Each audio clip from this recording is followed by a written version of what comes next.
Hello everyone and welcome to our YouTube channel Skynova. আর আজকে আমরা করতে চলেছি আমাদের স্নায়ুতন্ত্রের লেকচার নাম্বার 3, যেখানে আমরা আমাদের মানব মস্তিষ্ক সুষুম্নাকাণ্ডের গঠন এবং বিভিন্ন অংশ ডিটেলসে আলোচনা করতে চলেছি। পাশাপাশি মানবদেহের বিভিন্ন প্রতিবর্তক ক্রিয়া সম্পর্কে আজকে আমরা আমাদের এই লেকচারে সম্পূর্ণ ডিসকাশন করব। তোমাদের অনেক ডাউট, অনেক কনফিউশন আজকে দূর হবে এই একটা লেকচারেই। সত্যি বলতে এই লেকচারটা তৈরি করতে আমার চ্যানেলে করা যত ভিডিও আছে তাদের মধ্যে থেকে সব থেকে বেশি সময় লেগেছে। কারণ আমি সবসময় মনে করি যে মানব মস্তিষ্কের এই অংশগুলো নিয়ে স্টুডেন্টদের অনেক সমস্যা থেকেই যায়, কারণ তারা বুঝতে পারে না যে কোন পার্টটা ঠিক কোন জায়গায় কিভাবে রয়েছে। তাই আমি প্রত্যেকটা অংশের ছবি এক একটা বেছে বেছে তোমাদের জন্য তৈরি করে এনেছি, যাতে তোমাদের পুরো জিনিসটা বুঝতে খুব সুবিধা হয়। তো লেকচারটা দেখো, তারপর ভালো লাগলে অবশ্যই একটা লাইক কমেন্ট করে যাও, যাতে আমি বুঝতে পারি যে লেকচারটা তোমাদের কেমন লাগলো। প্রত্যেক দিনের মতো আজকেও বলে দিই যে আমাদের প্রত্যেকটা ক্লাসের যে class notes, daily practice question sheet এবং অন্যান্য ইম্পর্টেন্ট স্টাডি ম্যাটেরিয়ালস, সেগুলো তোমরা আমার টেলিগ্রাম চ্যানেলে ফ্রি অফ কস্ট পেয়ে যাবে। তাই ডেসক্রিপশনে দেওয়া লিঙ্কে ক্লিক করে অবশ্যই আমার টেলিগ্রাম এবং হোয়াটসঅ্যাপ চ্যানেলে যুক্ত হয়ে যাও। তো চলো দেরি না করে শুরু করা যাক। সবার প্রথমেই আমরা চলে আসবো আমাদের মানব মস্তিষ্ক এবং সুষুম্নাকাণ্ডের গঠন সম্পর্কে। ঠিক আছে, তো প্রশ্ন হচ্ছে মস্তিষ্ক জিনিসটা কি। দেখো, মানব দেহের যে কেন্দ্রীয় স্নায়ুতন্ত্র তার মধ্যে যে স্ফীত এবং প্রধান অংশটা আমাদের মাথার খুলির ভিতরে সুরক্ষিত থাকে। খুলি কোনোদিন দেখেছো?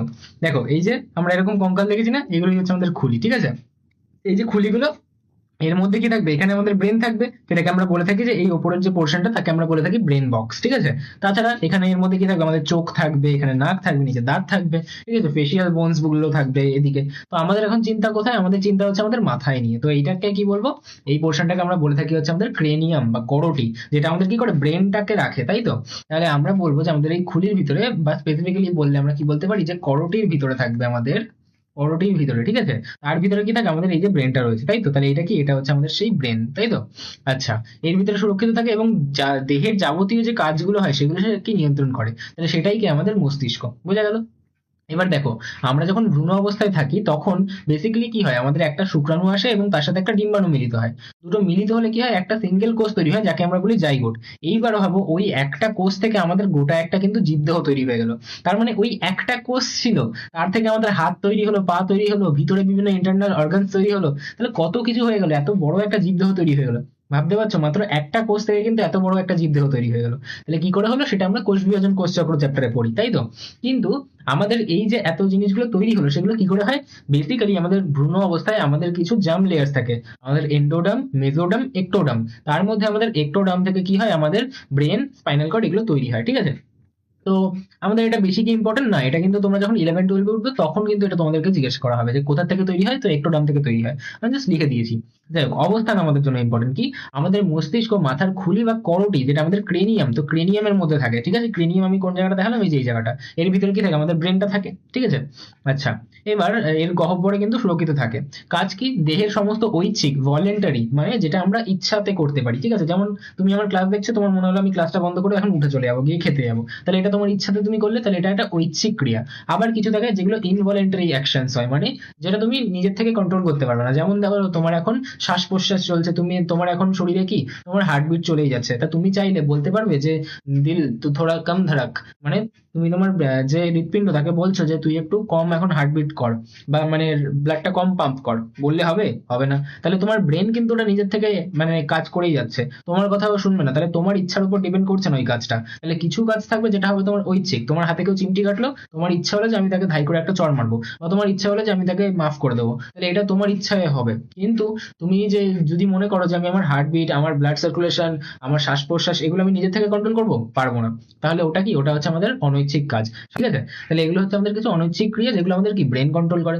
তাছাড়া আমাদের যে পঞ্চেন্দ্রিয় রয়েছে, আমাদের চক্ষু, কর্ণ, নাসিকা, জিহ্বা, ত্বক, এখান থেকে কি হয়? আমাদের বিভিন্ন উদ্দীপনা আসে। যেরকম আমি চোখ দিয়ে কি আলোক উদ্দীপনা গ্রহণ করতে পারি, নাক দিয়ে কি ঘ্রাণ নিতে পারি, অর্থাৎ কি আমরা গন্ধ পেতে পারি, ত্বক দিয়ে কি পাই? আমরা আমরা ব্যথার অনুভূতি পাই। ঠিক আছে, বা আমরা কি থার্মাল যে চেঞ্জেস সেটাকে বুঝতে পারি যে গরম নাকি ঠান্ডা। ঠিক আছে, তো এইগুলো আমরা কোথা থেকে পাই? আমাদের এই পঞ্চ ইন্দ্রিয় থেকে পাই। কান দিয়ে আমরা শব্দ শুনতে পাই, সেগুলোকে গ্রহণ করি, গ্রহণ করে কি পাই? সেই ভিত্তিতে আমরা কিছু একটা সাড়া দিই, অর্থাৎ আমাদের ব্রেনে গেলে ব্রেন কিন্তু সেই জিনিসগুলোকে প্রসেসিং করে। প্রসেসিং করার পর সে কিন্তু কোনো একটা অ্যাকশন নেয়, অর্থাৎ কোনো একটা নির্দিষ্ট সাড়া প্রদান করে। আমাকে কেউ চিমটি কাটলো, এবার আমার ব্রেন প্রসেসিং করলো, করে ভাবলো একে আমার চড় মারতে হবে, তাহলে আমি চড় মারবো। তারপর কি?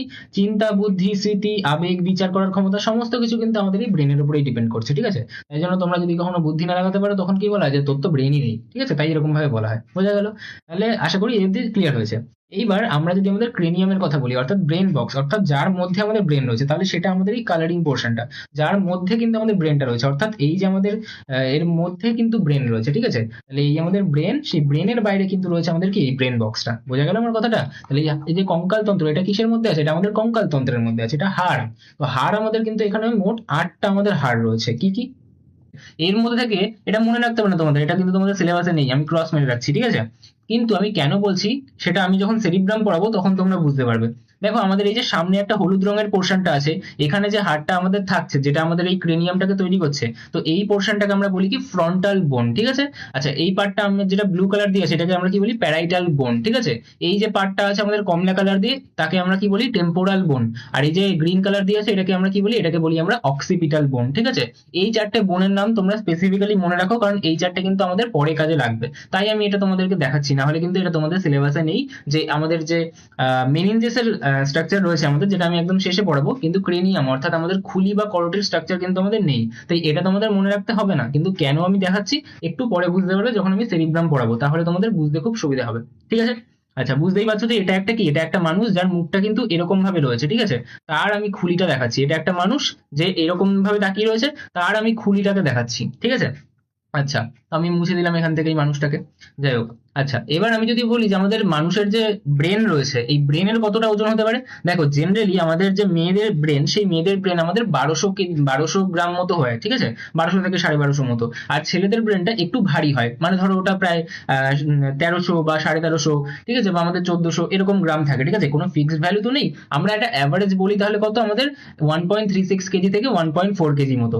এবার তাহলে মেয়েদের ব্রেন যে হালকা হয়, ছেলেদের ব্রেন যে ভারী হয়, তার মানে কি মেয়েরা কম বুদ্ধিমান, ছেলেরা কি বেশি বুদ্ধিমান? না, এরকম কোনো ব্যাপার নেই। যদি সেরকম ব্যাপার হতো তাহলে হাতি তো সবচেয়ে বেশি বুদ্ধিমান হতো, বা আমাদের ব্লু হুয়েল আছে, তার তো ব্রেন বিশাল বড়, তার তো ব্রেন বিশাল ভারী, তাহলে সে সব থেকে বেশি বুদ্ধিমান হতো। তাই আমাদের ব্রেনের ভর কতটা, সেই ভরের উপর কিন্তু আমাদের বুদ্ধিমত্তা ডিপেন্ড করছে না। বুদ্ধিমত্তা আরো অনেক কিছুর উপর ডিপেন্ড করে। বুদ্ধিমত্তা আমাদের স্কোপের উপর ডিপেন্ড করে, যেরকম ধরো আমার ইতিহাসে বুদ্ধি কাজ করে না ধরো, বা আমার ধরো অন্য কোনো পার্টিকুলার জিনিসে বুদ্ধি কাজ করে না, কিন্তু আমার ধরো জীবন বিজ্ঞান বা ভৌত বিজ্ঞানে বুদ্ধি কাজ করে, ঠিক আছে। বা অন্য একজন স্টুডেন্ট আছে, তার হয়তো জীবন বিজ্ঞানে বুদ্ধি কাজ করছে না, কিন্তু ভৌত বিজ্ঞানে তার আবার বুদ্ধিটা খুব বেশি কাজ করে। কেউ হয়তো অঙ্কে ভালো, তাহলে তার অঙ্কে বুদ্ধি ভালো কাজ করে। তাহলে এরকম ডোমেনের উপরেও কিছুটা ডিপেন্ড করে। বাকি আরো অনেক ফ্যাক্টরস রয়েছে, তাহলে তার উপর ডিপেন্ড করে কিন্তু তার বুদ্ধিমত্তা। কিন্তু ভরের উপর কিন্তু বুদ্ধিমত্তা ডিপেন্ড করে না। তো ভর জাস্ট একটা নর্মাল প্যারামিটার, যেটার সাথে ইন্টেলিজেন্সের কিন্তু কোনো আমাদের মিল নেই, ঠিক আছে। তো আমাদের একটা প্রাপ্তবয়স্ক মানুষের যে মস্তিষ্কের গড় ওজন হয়, তাকে আমরা কি বলতে পারি, যে সেটা 1.36 কেজি থেকে 1.4 কেজি, অর্থাৎ 1360 গ্রাম থেকে 1400 গ্রাম কিন্তু এটা হয়ে থাকে। এটা আমাদের দেহের অন্যতম গুরুত্বপূর্ণ এবং জটিল অঙ্গ, ঠিক আছে। এটা তো আমাদের কমন সেন্স, ছোট বাচ্চারাও জানে। তো চলো এবার আমরা চলে আসি আমাদের স্পাইনাল কর্ডে। তাহলে এবার সুষুম্না কাণ্ডটা কি? দেখো, কেন্দ্রীয় স্নায়ুতন্ত্রের যে নলাকার অংশ, যেটা আমাদের মস্তিষ্কের নিচে সুষুম্না শীর্ষক দিয়ে শুরু হয়। দেখো, এটা হচ্ছে আমাদের ব্রেন, ধরে নাও এটা হচ্ছে আমাদের ব্রেন, ঠিক আছে। এইবার এই ব্রেনের মধ্যে কি থাকে, এই ব্রেনের একদম শেষ পার্টে আমাদের ধরে নাও একটা অংশ থাকে, যাকে আমরা বলবো সুষুম্না শীর্ষক, ঠিক আছে। এই সুষুম্না শীর্ষক থেকে ব্রেনের ধরে নাও একটা লেজ মতো বেরিয়ে যাচ্ছে, এটা কি ব্রেনের লেজ। এই ব্রেনের যে লেজটা, একে আমরা বলি সুষুম্না কাণ্ড, একে আমরা কি বলি, একে আমরা বলি সুষুম্না কাণ্ড, ঠিক আছে। এই স্ট্রাকচার গুলো আমরা ডিটেলসে পড়বো, কোনো চিন্তা নেই। আমি জাস্ট এখন একটা রাফ ডায়াগ্রাম তোমাকে দেখাচ্ছি। তো এটা কি আমাদের ব্রেন, সেই ব্রেনের একটা পার্ট আছে। এই ব্রেনের পার্টটা কি, এই ব্রেনের পার্টটা হচ্ছে আমাদের সুষুম্না শীর্ষক, এর নামটা কি সুষুম্না শীর্ষক। সেই সুষুম্না শীর্ষক থেকে শুরু হয়ে আমাদের সুষুম্না কাণ্ড কিন্তু নিচ দিয়ে নেমে যায়। এইবার এই সুষুম্না কাণ্ডকে ঘিরে কি থাকে, আমি আমাদের ফার্স্ট লেকচারে বলেছিলাম যে এই সুষুম্না কাণ্ডকে ঘিরে কি থাকে, আমাদের একটা ভার্টিব্রাল কলাম বা আমাদের ব্যাকবোন অর্থাৎ মেরুদণ্ড থাকে। তাহলে এই যে হলুদ কালার দিয়ে লিখলাম, এটা কি, এটা হচ্ছে আমাদের কিন্তু মেরুদণ্ড। ওই মেরুদণ্ডের মধ্যে কিন্তু থাকে আমাদের সুষুম্না কাণ্ড। ভালো করে দেখো, আমি কিন্তু মেরুদণ্ডটাকে বড় এঁকেছি, আর সুষুম্না কাণ্ডটাকে কিন্তু আমি ছোট এঁকেছি, ঠিক আছে। তো আমি এটা অ্যানালজি দিয়ে একটা বুঝিয়েছিলাম, সেই পেনের এক্সাম্পল দিয়ে, যে একটা পেন, সেই পেনের ভিতরে যে রিফিলটা আছে, ওই রিফিলটা হচ্ছে তার সুষুম্না কাণ্ড, আর পেনের যে আউটার লেয়ারটা, ওটা কি তার মেরুদণ্ড, ঠিক আছে। তো এটাও আমরা ডিটেলসে দেখবো, আপাতত এটাকে ভুলে যাও, কারণ আমি এটা কিন্তু পরে আবার দেখাবো, ঠিক আছে। তো ধীরে ধীরে আমরা সমস্ত কিছু বুঝবো, এখন জাস্ট রাফ একটা আইডিয়া নিতে চলো, ঠিক আছে। আচ্ছা, তাহলে আমাদের ওই যে সুষুম্না কাণ্ড রয়েছে, ওই সুষুম্না কাণ্ডটা কি, আমাদের মেরুদণ্ডের ভিতরে যে একটা গহ্বর আছে, যাকে আমরা বলে থাকি নিউরাল ক্যানাল, তার মধ্যে কিন্তু সুরক্ষিত অবস্থায় থাকে। ওই যে বললাম, এটা কি, এটা ধরে নাও আমাদের মেরুদণ্ড, সেই মেরুদণ্ডের মধ্যে একটা আমাদের ফাঁপা অংশ আছে, যাকে আমরা বলছি নিউরাল ক্যানাল। তার ভিতর দিয়ে আমাদের যাচ্ছে কি, তার ভিতর দিয়ে যাচ্ছে হচ্ছে আমাদের সুষুম্না কাণ্ড। তাহলে এই যে মাঝখানে যেটা আছে, এই মাঝখানে এই যে নলাকার অংশটা বেরিয়ে যাচ্ছে, এই নলাকার অংশটাকে আমরা কি বলি, এটাকে বলি হচ্ছে আমাদের সুষুম্না কাণ্ড। আর এই বাইরের যে আমাদের আউটার লেয়ারটা থাকছে, যার মধ্যে আমাদের সুষুম্না কাণ্ডটা রয়েছে, ওটা কি, ওটা হচ্ছে আমাদের ভার্টিব্রাল কলাম বা আমাদের কি ব্যাকবোন বা আমাদের মেরুদণ্ড, ঠিক আছে। আচ্ছা, সুষুম্নাকাণ্ডের কাজ কি? সুষুম্নাকাণ্ডের কাজ আমাদের বিভিন্ন প্রতিবর্তক ক্রিয়া নিয়ন্ত্রণ করা, যেটা আমরা একদম লাস্টে আজকে পড়বো, ওটা আমাদের বেশ ইম্পর্টেন্ট টপিক, আর এর ছবিটাও কিন্তু আমাদের জন্য ইম্পর্টেন্ট, ঠিক আছে। এবং মস্তিষ্ক ও প্রান্তীয় সুষুম্নাকাণ্ডের এই স্নায়ুতন্ত্রের মধ্যে কিন্তু স্নায়বিক আবেগ বা বার্তা আদান প্রদান করা কিন্তু এর অন্যতম গুরুত্বপূর্ণ কাজ, ঠিক আছে। তাহলে সুষুম্নাকাণ্ড সম্পর্কে এটা বুঝলাম যে সুষুম্নাকাণ্ড কি। এবার আর কিছু জিনিস দেখা যাক যে এর কিছু ইম্পর্টেন্ট পয়েন্টস কি কি আছে। দেখো, সুষুম্নাকাণ্ড এবং মেরুদণ্ড একই জিনিস নয়, আমি একটু আগেই বললাম। মেরুদণ্ড কি? মেরুদণ্ড আমাদের হাড়ের অংশ, অর্থাৎ এটা কিন্তু আমাদের পার্ট অফ স্কেলেটাল সিস্টেম। কি বলতে পারি? এটা আমাদের part of skeletal system. Skeletal system মানে কি? আমাদের কঙ্কাল তন্ত্র, অর্থাৎ এটা কিন্তু আমাদের হাড়ের অংশ। একইভাবে আমি বলতে পারতাম এই যে আমাদের ক্রেনিয়াম, ক্রেনিয়ামটাও কি? এটা আমাদের part of skeletal system, part of skeletal system. Skeletal system মানে কি? আমাদের কঙ্কাল তন্ত্র, অর্থাৎ হাড়ের অংশ, তাই তো? তাহলে এটা হচ্ছে আমাদের স্কেলেটাল সিস্টেম। কিন্তু আমি যখন বলবো আমাদের ব্রেন, ব্রেন কি? ব্রেন হচ্ছে পার্ট অফ নার্ভাস সিস্টেম, অর্থাৎ এটা কিন্তু আমাদের স্নায়ুতন্ত্রের অংশ। তাহলে এটা কি? Brain is a part of nervous system. তাহলে brain is a part of nervous system, তাই তো? একইভাবে আমরা যখন সুষুম্নাকাণ্ডের কথা বলবো, তাহলে এটা কি? এটা আমাদের পার্ট অফ নার্ভাস সিস্টেম, বা এটা আমাদের স্নায়ুতন্ত্রের অংশ, তাই তো? তাহলে দুটোর মধ্যে পার্থক্য বুঝলে? আমাদের ব্রেন বা আমাদের যে সুষুম্নাকাণ্ড, এই দুটো কিন্তু আমাদের হাড় দিয়ে তৈরি হয় না।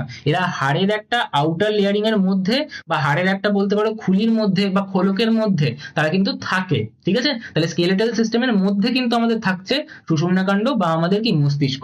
এর বাইরেও কিছু লেয়ার আছে যেগুলো আমরা লাস্টে পড়বো, ঠিক আছে। আচ্ছা, তাহলে এবার চলে আসি যে সুষুম্নাকাণ্ড এবং মেরুদণ্ড কিন্তু একই জিনিস নয়, বুঝলাম আমরা। সুষুম্নাকাণ্ড আমাদের কেন্দ্রীয় স্নায়ুতন্ত্রের অংশ, সিএনএস এর অংশ, অর্থাৎ নার্ভাস সিস্টেমেরই অংশ। কিন্তু মেরুদণ্ড কিন্তু আমাদের কঙ্কাল তন্ত্রের অংশ, অর্থাৎ আমাদের স্কেলেটাল সিস্টেমের অংশ।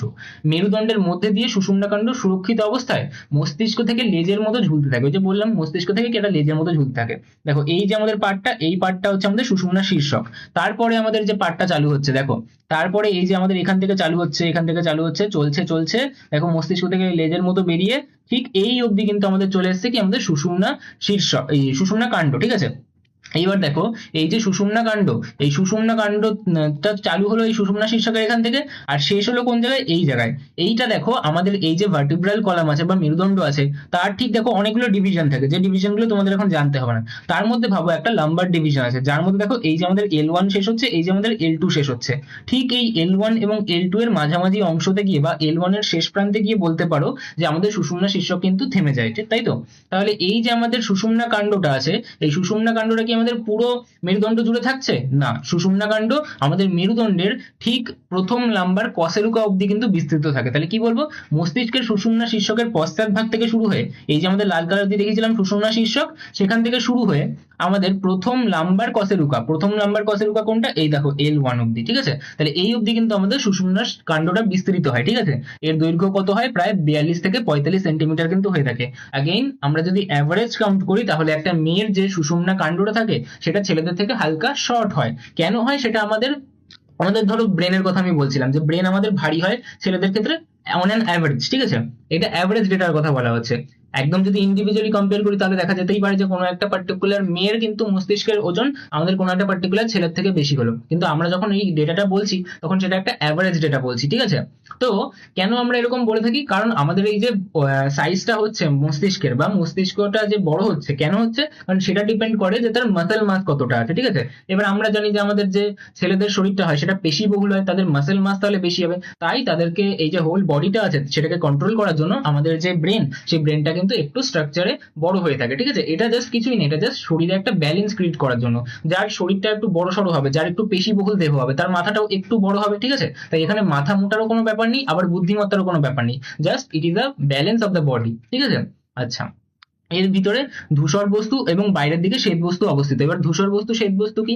আমি বলেছিলাম যে আমাদের যদি আমার কোষ দেহগুলো একত্রিত হয়, যদি আমাদের কোষ দেহগুলো একত্রিত হয়, এদের বাইরে তো কোনো মাইলিন সিদ নেই। মাইলিন সিদদের কি হয়? মাইলিন সিদ তৈরি হয় ফ্যাট জাতীয় জিনিস দিয়ে। আর ফ্যাট জাতীয় জিনিস একত্রিত হলে তাদেরকে কিরকম দেখায়? এই যে ফ্যাট জাতীয় মাইলিন সিদ যুক্ত একজন, তারা পরস্পর একসাথে যুক্ত হলে কেমন দেখাবে? সাদা দেখাবে। তাদেরকে তখন আমরা বলি শ্বেত বস্তু। আমার কথাটা কি বোঝা গেল? যখন মাইলিন সিদ যুক্ত, এদেরকে মাইলিন সিদ যুক্ত হতে হবে, হ্যাঁ। মাইলিন সিদ যুক্ত যদি আমাদের এক্সনরা পরস্পর একত্রিত হয় তখন তাদেরকে আমরা বলি শ্বেত বস্তু। কেন? কারণ ওই মাইলিন সিদের জন্য তাদেরকে একদম সাদা রঙের দেখতে লাগে, ঠিক আছে। কিন্তু আমাদের যে নিউরনের কোষ দেহগুলো আছে বা তার ডেন্ড্রাইট গুলো রয়েছে, তাদের মধ্যে তো আমাদের এরকম কোনো মাইলিন সিড নেই, ফ্যাট জাতীয় জিনিস নেই, বরং কি রয়েছে, নিউক্লিয়াস দানা রয়েছে। তাহলে তাদের মধ্যে যেহেতু ফ্যাট জাতীয় পদার্থটা নেই, তাই কি সাদা দেখতে হয় না, বরং ওদেরকে কেমন দেখতে হয়, তাদেরকে ধূসর দেখতে হয়। তাই এদেরকে আমরা কি বলে থাকি, এদেরকে বলে থাকি আমাদের ধূসর বস্তু। এবার আমি আগের লেকচারেই একটা জিনিস পড়িয়েছিলাম, কি পড়িয়েছিলাম, যে আমাদের যখন আমাদের কোষ দেহগুলো একত্রিত হয়ে যায় তখন একসাথে এই কোষ দেহগুলোকে আমাদের যে সিএনএস বা সেন্ট্রাল নার্ভাস সিস্টেম আছে সেখানে আমরা কি বলি, নিউক্লিয়াস বলি, বা বহু বচনে নিউক্লিয়াই বলি, তাই তো। আর যখন পিএনএস এর কথা বলবো তাহলে পিএনএস এ একত্রে আমরা কি বলি, গ্যাংলিয়ন বলি, এবং বহু বচনে আমরা গ্যাংলিয়া বলে থাকি, তাই তো।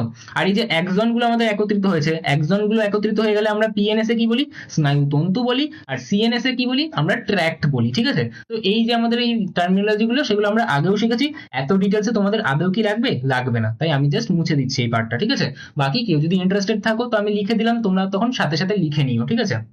কেউ যদি চাও নোটস তো আমি টেলিগ্রামে দিয়ে দেবো, সেটাকে প্রিন্ট আউট করে এই লেকচারটা কিন্তু স্পেসিফিক্যালি পড়তে পারো, কারণ এখানে এত ছবি দেওয়া আছে যে ছবিগুলো দেখে দেখে তোমরা যখন পড়বে তখন কিন্তু তোমাদের খুব বুঝতে সুবিধা হবে, ঠিক আছে। আচ্ছা, এবার আমাদের যে এই সুষুম্না কাণ্ড আছে না, এর কেন্দ্রে একটা গহ্বর থাকে, সেই গহ্বরের নাম হচ্ছে আমাদের কেন্দ্রীয় নালী বা নিউরোসিল। এটা ভালো করে তখন বুঝতে পারবে যখন আমি প্রতিবর্ত পথের ছবিটা আঁকবো, ঠিক আছে। যাই হোক, তো ওটা পরে আসবে। এবার আগে আমরা কি করি, আমাদের মস্তিষ্কের বিভিন্ন অংশ দেখে নিই। এটা দেখে ভয় পেয়ে যাবে না তো, ভয় পেলে কিন্তু চলবে না, এখন তোমরা সবাই বড় হয়ে গেছো, ঠিক আছে। তো চলো, আগে আমি বেশ কিছু জিনিস একটু বাইরে থেকে পড়াবো, যেগুলো হয়তো তোমাদের সিলেবাসে নেই। 2-3টে স্লাইডই পড়াবো, বেশি কিছু পড়াবো না। কিন্তু তাহলে কি হবে, তোমাদের যে পার্টস গুলো আছে না, ব্রেনে অনেকগুলো পার্ট রয়েছে, সেই পার্ট গুলো তোমাদের মনে রাখতে গিয়ে সব খিচুড়ি হয়ে যায়। আমি যেভাবে পড়াচ্ছি যদি একটুখানি পড়ে নাও ধৈর্য ধরে, প্রথমে মনে হতে পারে যে অনেক কিছু এক্সট্রা হয়ে যাচ্ছে, বেশি কিছু এক্সট্রা না, মাত্র 2টো স্লাইড, আমি কথা দিচ্ছি 2টো স্লাইডের বেশি এগোবে না। কিন্তু এই 2টো স্লাইড যদি এক্সট্রা করে ফেলো তাহলে কিন্তু তোমাদের পুরো আন্ডারস্ট্যান্ডিং একদম ক্লিয়ার হয়ে যাবে, আর তোমাদেরকে পার্ট গুলো মনে রাখতে খুবই সুবিধা হবে, ঠিক আছে। তাহলে আমার সাথে একটু কোঅপারেট করো, 2-3টে স্লাইড আমি এক্সট্রা পড়াবো, 2টো স্লাইডই পড়াবো পাক্কা, আমি গুনে নেবো একদম। তো ওই 2টো স্লাইড যদি তোমরা মাথায় রাখো তাহলে দেখবে প্রত্যেকটা পার্ট, অগ্র মস্তিষ্কের মধ্যে কোনটা পড়ছে, আমাদের ডায়েনসেফালিন টেলেনসেফালিন কার মধ্যে পড়বে, মধ্য মস্তিষ্কের মধ্যে কি কি পার্ট রয়েছে, পশ্চাৎ মস্তিষ্কের মধ্যে কি কি পার্ট রয়েছে, এগুলো তোমাদের বুঝতে কিন্তু খুব সুবিধা হবে, ঠিক আছে। তাহলে চলো, দেখো আমরা যখন একদম ছোট থাকি কি হয়, বেসিক্যালি আমাদের শুক্রাণু এবং ডিম্বাণু মিলিত হয়, ঠিক আছে। বাবার তরফ থেকে শুক্রাণু আসছে, মায়ের তরফ থেকে ডিম্বাণু আসছে, শুক্রাণু ডিম্বাণু মিলিত হলো, তাহলে জাইগোট তৈরি করে। ওই জাইগোটটা এবার কিন্তু ধীরে ধীরে কি করে, আমাদের এমব্রিও তৈরি করে, অর্থাৎ আমাদের ভ্রূণ তৈরি করে। ওই ভ্রূণটা এবার ধীরে ধীরে আবার বড় হয়, পরিণতি পায়, তারপর কি একটা সদ্যজাত বাচ্চা তৈরি হয়, তাই তো। তাহলে এই যে আমাদের এমব্রিয়নিক ডেভেলপমেন্টটা হচ্ছে, ভ্রূণটা বৃদ্ধি পাচ্ছে, সেই ভ্রূণ কোথায় বৃদ্ধি পায় বলেছিলাম, আমি আমার পূর্ববর্তী লেকচারগুলোতে বলেছিলাম যে আমাদের মায়েদের যে জরায়ু অংশ থাকে, সেই জরায়ু অংশতে আমাদের কি হয়, এমব্রায়োনিক ডেভেলপমেন্ট বা আমাদের যে ভ্রূণের বৃদ্ধি সেটা কিন্তু ঘটে, তাই তো। তাহলে ওই ডেভেলপমেন্ট পিরিয়ডের আমি যদি বলি 3rd থেকে আমি 4th উইকের কথা বলছি, আমি কি বলছি, যে 3rd to 4th week of embryonic ডেভেলপমেন্টে আমি যদি চলে যাই, 3rd to 4th week of embryonic ডেভেলপমেন্টে আমি চলে যাচ্ছি, তাই তো। দেখো বেসিক্যালি কি হয়, তোমার একটা এরকম শুক্রাণু আসলো আর একটা এরকম ডিম্বাণু আসলো, তারা মিলিত হলো, মাত্র একটা কোষ তৈরি করলো। এই কোষটা থেকে তোমার পুরো এত বড় একটা জীব দেহ তৈরি হবে, তোমার লাং তৈরি হবে, তোমার কিডনি তৈরি হবে, তোমার চুল তৈরি হবে, তোমার চোখ তৈরি হবে, তোমার নাক তৈরি হবে, কত কিছু জিনিস তৈরি হতে হবে মাত্র ওই একটা কোষ থেকে, ভাবতে পারছো। 2টো কোষ মিলিত হলো, এই একটা কোষ এই একটা কোষ, এই দুটো মিলিত হয়ে একটা কোষ তৈরি করলো। ওই একটা কোষ থেকে কিভাবে তোমার এত বড় একটা জীবদেহ তৈরি হলো, এটা আমরা কোথায় পড়বো, এটা পড়বো আমাদের কোষ বিভাজন এবং কোষ চক্র চ্যাপ্টারে, তাই তো। যাই হোক, অনেকে হয়তো পড়ে ফেলেছো অলরেডি, তাহলে একটু আধটু বুঝতে পারবে। তাহলে আমাদের এরকমই যখন আমাদের জাইগোটটা ধীরে ধীরে বড় হচ্ছে, আমাদের হয়ে কি তৈরি হয়, আমাদের এমব্রিও তৈরি করে, পরিণতি পেয়ে এমব্রিও তৈরি করে, সেই এমব্রিও আবার বিভিন্ন স্টেজের মাধ্যমে গিয়ে ফাইনালি কিন্তু একটা পূর্ণাঙ্গ আমাদের জীবদেহটা তৈরি করবে, তাই তো। এইবার ওই এমব্রিয়নিক ডেভেলপমেন্টের আমি যদি 3rd থেকে 4th উইকে চলে যাই, তাহলে তখন আমাদের ব্রেনটা ডেভেলপ হওয়া চালু হয়, অর্থাৎ আমাদের ব্রেনটা তৈরি হওয়া চালু হচ্ছে, ঠিক আছে। তখন কি হয়, তখন আমাদের মাত্র 3টে আমাদের ভেসিকল থাকে, কি বলবো, তখন আমরা বলি 3টে প্রাইমারি ভেসিকলস থাকে, ঠিক আছে। আমাদের ব্রেনের 3টে প্রাইমারি ভেসিকলস থাকে, ঠিক আছে। আমাদের ব্রেনের 3টে পার্ট থাকে, ধরে নাও, তাদেরকে আমরা বলি প্রাইমারি ভেসিকল, ঠিক আছে। তাহলে এই একটা প্রাইমারি ভেসিকল, এই একটা প্রাইমারি ভেসিকল, এই একটা প্রাইমারি ভেসিকল, আর এই 3টে প্রাইমারি ভেসিকল থেকে শুরু করে আমাদের কি চালু হচ্ছে, ওই যে মস্তিষ্কের লেজ, যেটাকে আমরা কি বলবো, যেটাকে আমরা বলবো হচ্ছে আমাদের সুষুম্না কাণ্ড। তাহলে এই লেজের মতো অংশটা কি, এটা হচ্ছে আমাদের সুষুম্না কাণ্ড, ঠিক আছে। আর এই পার্টগুলো এবার কি, সেটা আমাদের প্রশ্ন। দেখো এই যে আমাদের প্রথম পার্টটা আছে, তাকে একটা কালার দিয়ে দিই, তাকে ধরে নিয়ে আমরা কমলা কালার দিয়ে দিচ্ছি, তাহলে একে আমরা কমলা কালার দিলাম, ঠিক আছে। কমলা কালার দিয়ে দিলাম। এটা তাহলে আমাদের কি, এটা সবার আগে রয়েছে তাই তো, তাহলে একে আমরা বলবো আমাদের অগ্র মস্তিষ্ক।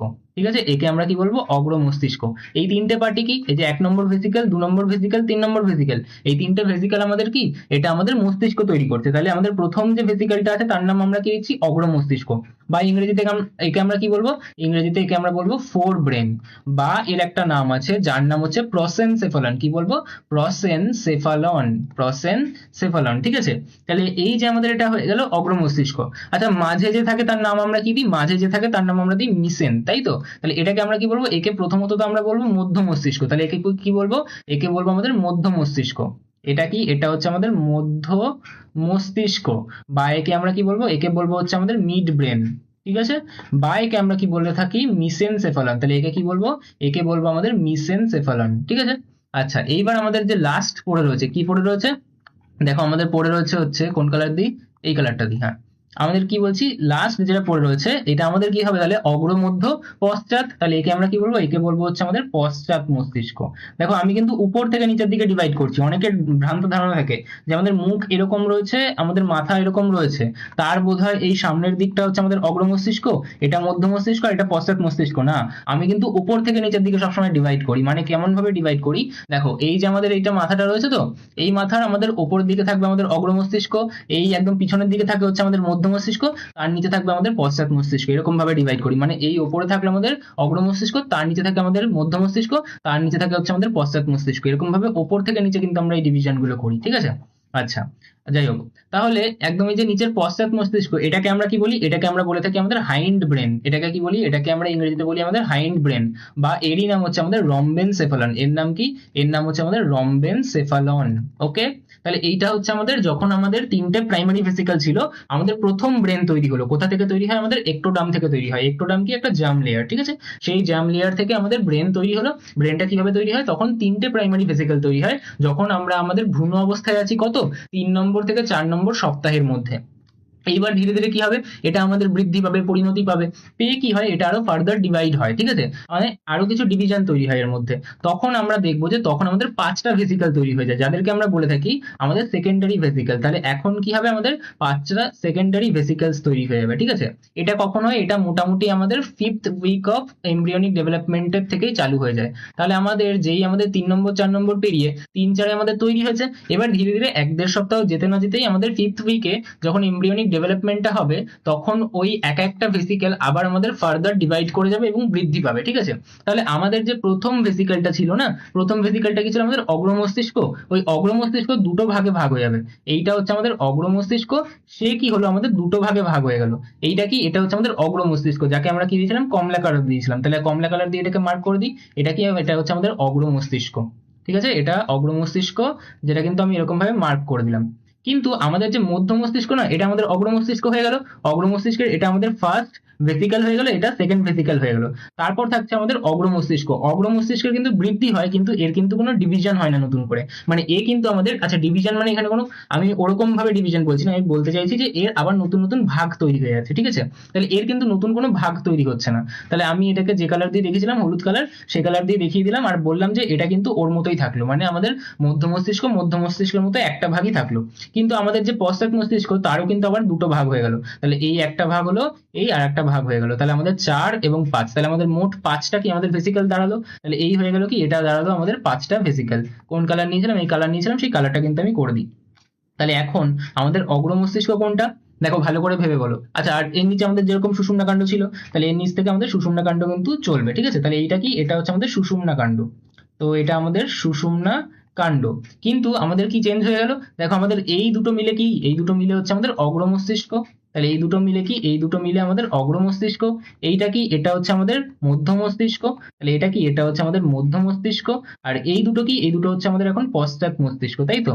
এটা কি, এটা হচ্ছে আমাদের পশ্চাৎ মস্তিষ্ক। ঠিক আছে, আচ্ছা এইবার এই যে অগ্র মস্তিষ্ক, এটা আরো আমাদের কি হবে, এখন পরিণতি পাবে। তাহলে এর মধ্যে থেকে আমি আরো কি নতুন নতুন জিনিস তৈরি করব। তাহলে অগ্র মস্তিষ্কের এবার নতুন কি হবে, বেশ কিছু ডিভিশন তৈরি হয়ে যাবে। কি কি ডিভিশন তৈরি হবে, দেখো আমাদের এই যে অগ্র মস্তিষ্ক, তার এইটা আমাদের পরিণত হবে কি, এটা পরিণত হবে আমাদের সেরিব্রামে, বা আমাদের কি, একেই আমরা বলে থাকি হচ্ছে গুরু মস্তিষ্ক, যেটা তোমরা কিন্তু বইতে পড়েছো। তাহলে গুরু মস্তিষ্ক কার পার্ট, দেখো আমাদের অগ্র মস্তিষ্কের পার্ট। ঠিক আছে, আর এই যে আমাদের সেকেন্ড ভেসিকলটা আছে, এটা কি কি তৈরি করবে, এটা তৈরি করবে আমাদের থ্যালামাস, এটা কি তৈরি করবে আমাদের থ্যালামাস, আমাদের তৈরি করবে হাইপোথ্যালামাস, হাইপোথ্যালামাস এবং তৈরি করবে আমাদের এপিথ্যালামাস। এটা কি তৈরি করবে আমাদের থ্যালামাস, হাইপোথ্যালামাস এবং এপিথ্যালামাস। আচ্ছা তাহলে আমাকে বলো তো যে আমাদের 1 সেকেন্ড, আমি এটাকে এই ব্র্যাকেটটা চেঞ্জ করে দিই, নাহলে মনে হবে যে এটা অর লিখেছি।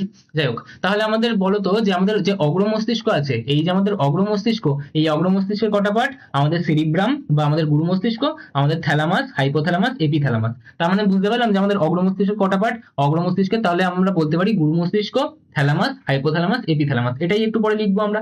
আচ্ছা, তারপর আমরা যদি বলি আমাদের এই যে মধ্য মস্তিষ্ক, মধ্য মস্তিষ্কের আমরা তেমন কোনো ভাগ আপাতত লিখবো না, পরে দেখবো যে ছোট ছোট দুটো আমাদের পার্ট করবো, যেটা আমাদের একটা ভেন্ট্রাল সাইডে দেখবো, একটা ডরসাল সাইডে দেখবো। বাট আপাতত আমরা লিখছি যে মধ্য মস্তিষ্ক কিন্তু আমাদের মধ্য মস্তিষ্ক হিসেবেই রয়েছে, ঠিক আছে। আচ্ছা, এবার আমাদের যে পশ্চাৎ মস্তিষ্ক, পশ্চাৎ মস্তিষ্ক কি তৈরি করছে? দেখো এই যে আমাদের ফোর্থ ভেসিকলটা, এখান থেকে আমাদের তৈরি হচ্ছে, একটা তৈরি হচ্ছে আমাদের পন্স, কি তৈরি হচ্ছে আমাদের পন্স, ঠিক আছে। আর একটা কি, আর একটা হচ্ছে আমাদের লঘু মস্তিষ্ক বা সেরিবেলাম। আর একটা কি তৈরি হচ্ছে? আর একটা তৈরি হচ্ছে আমাদের লঘু মস্তিষ্ক। কি তৈরি হবে? তৈরি হবে আমাদের লঘু মস্তিষ্ক।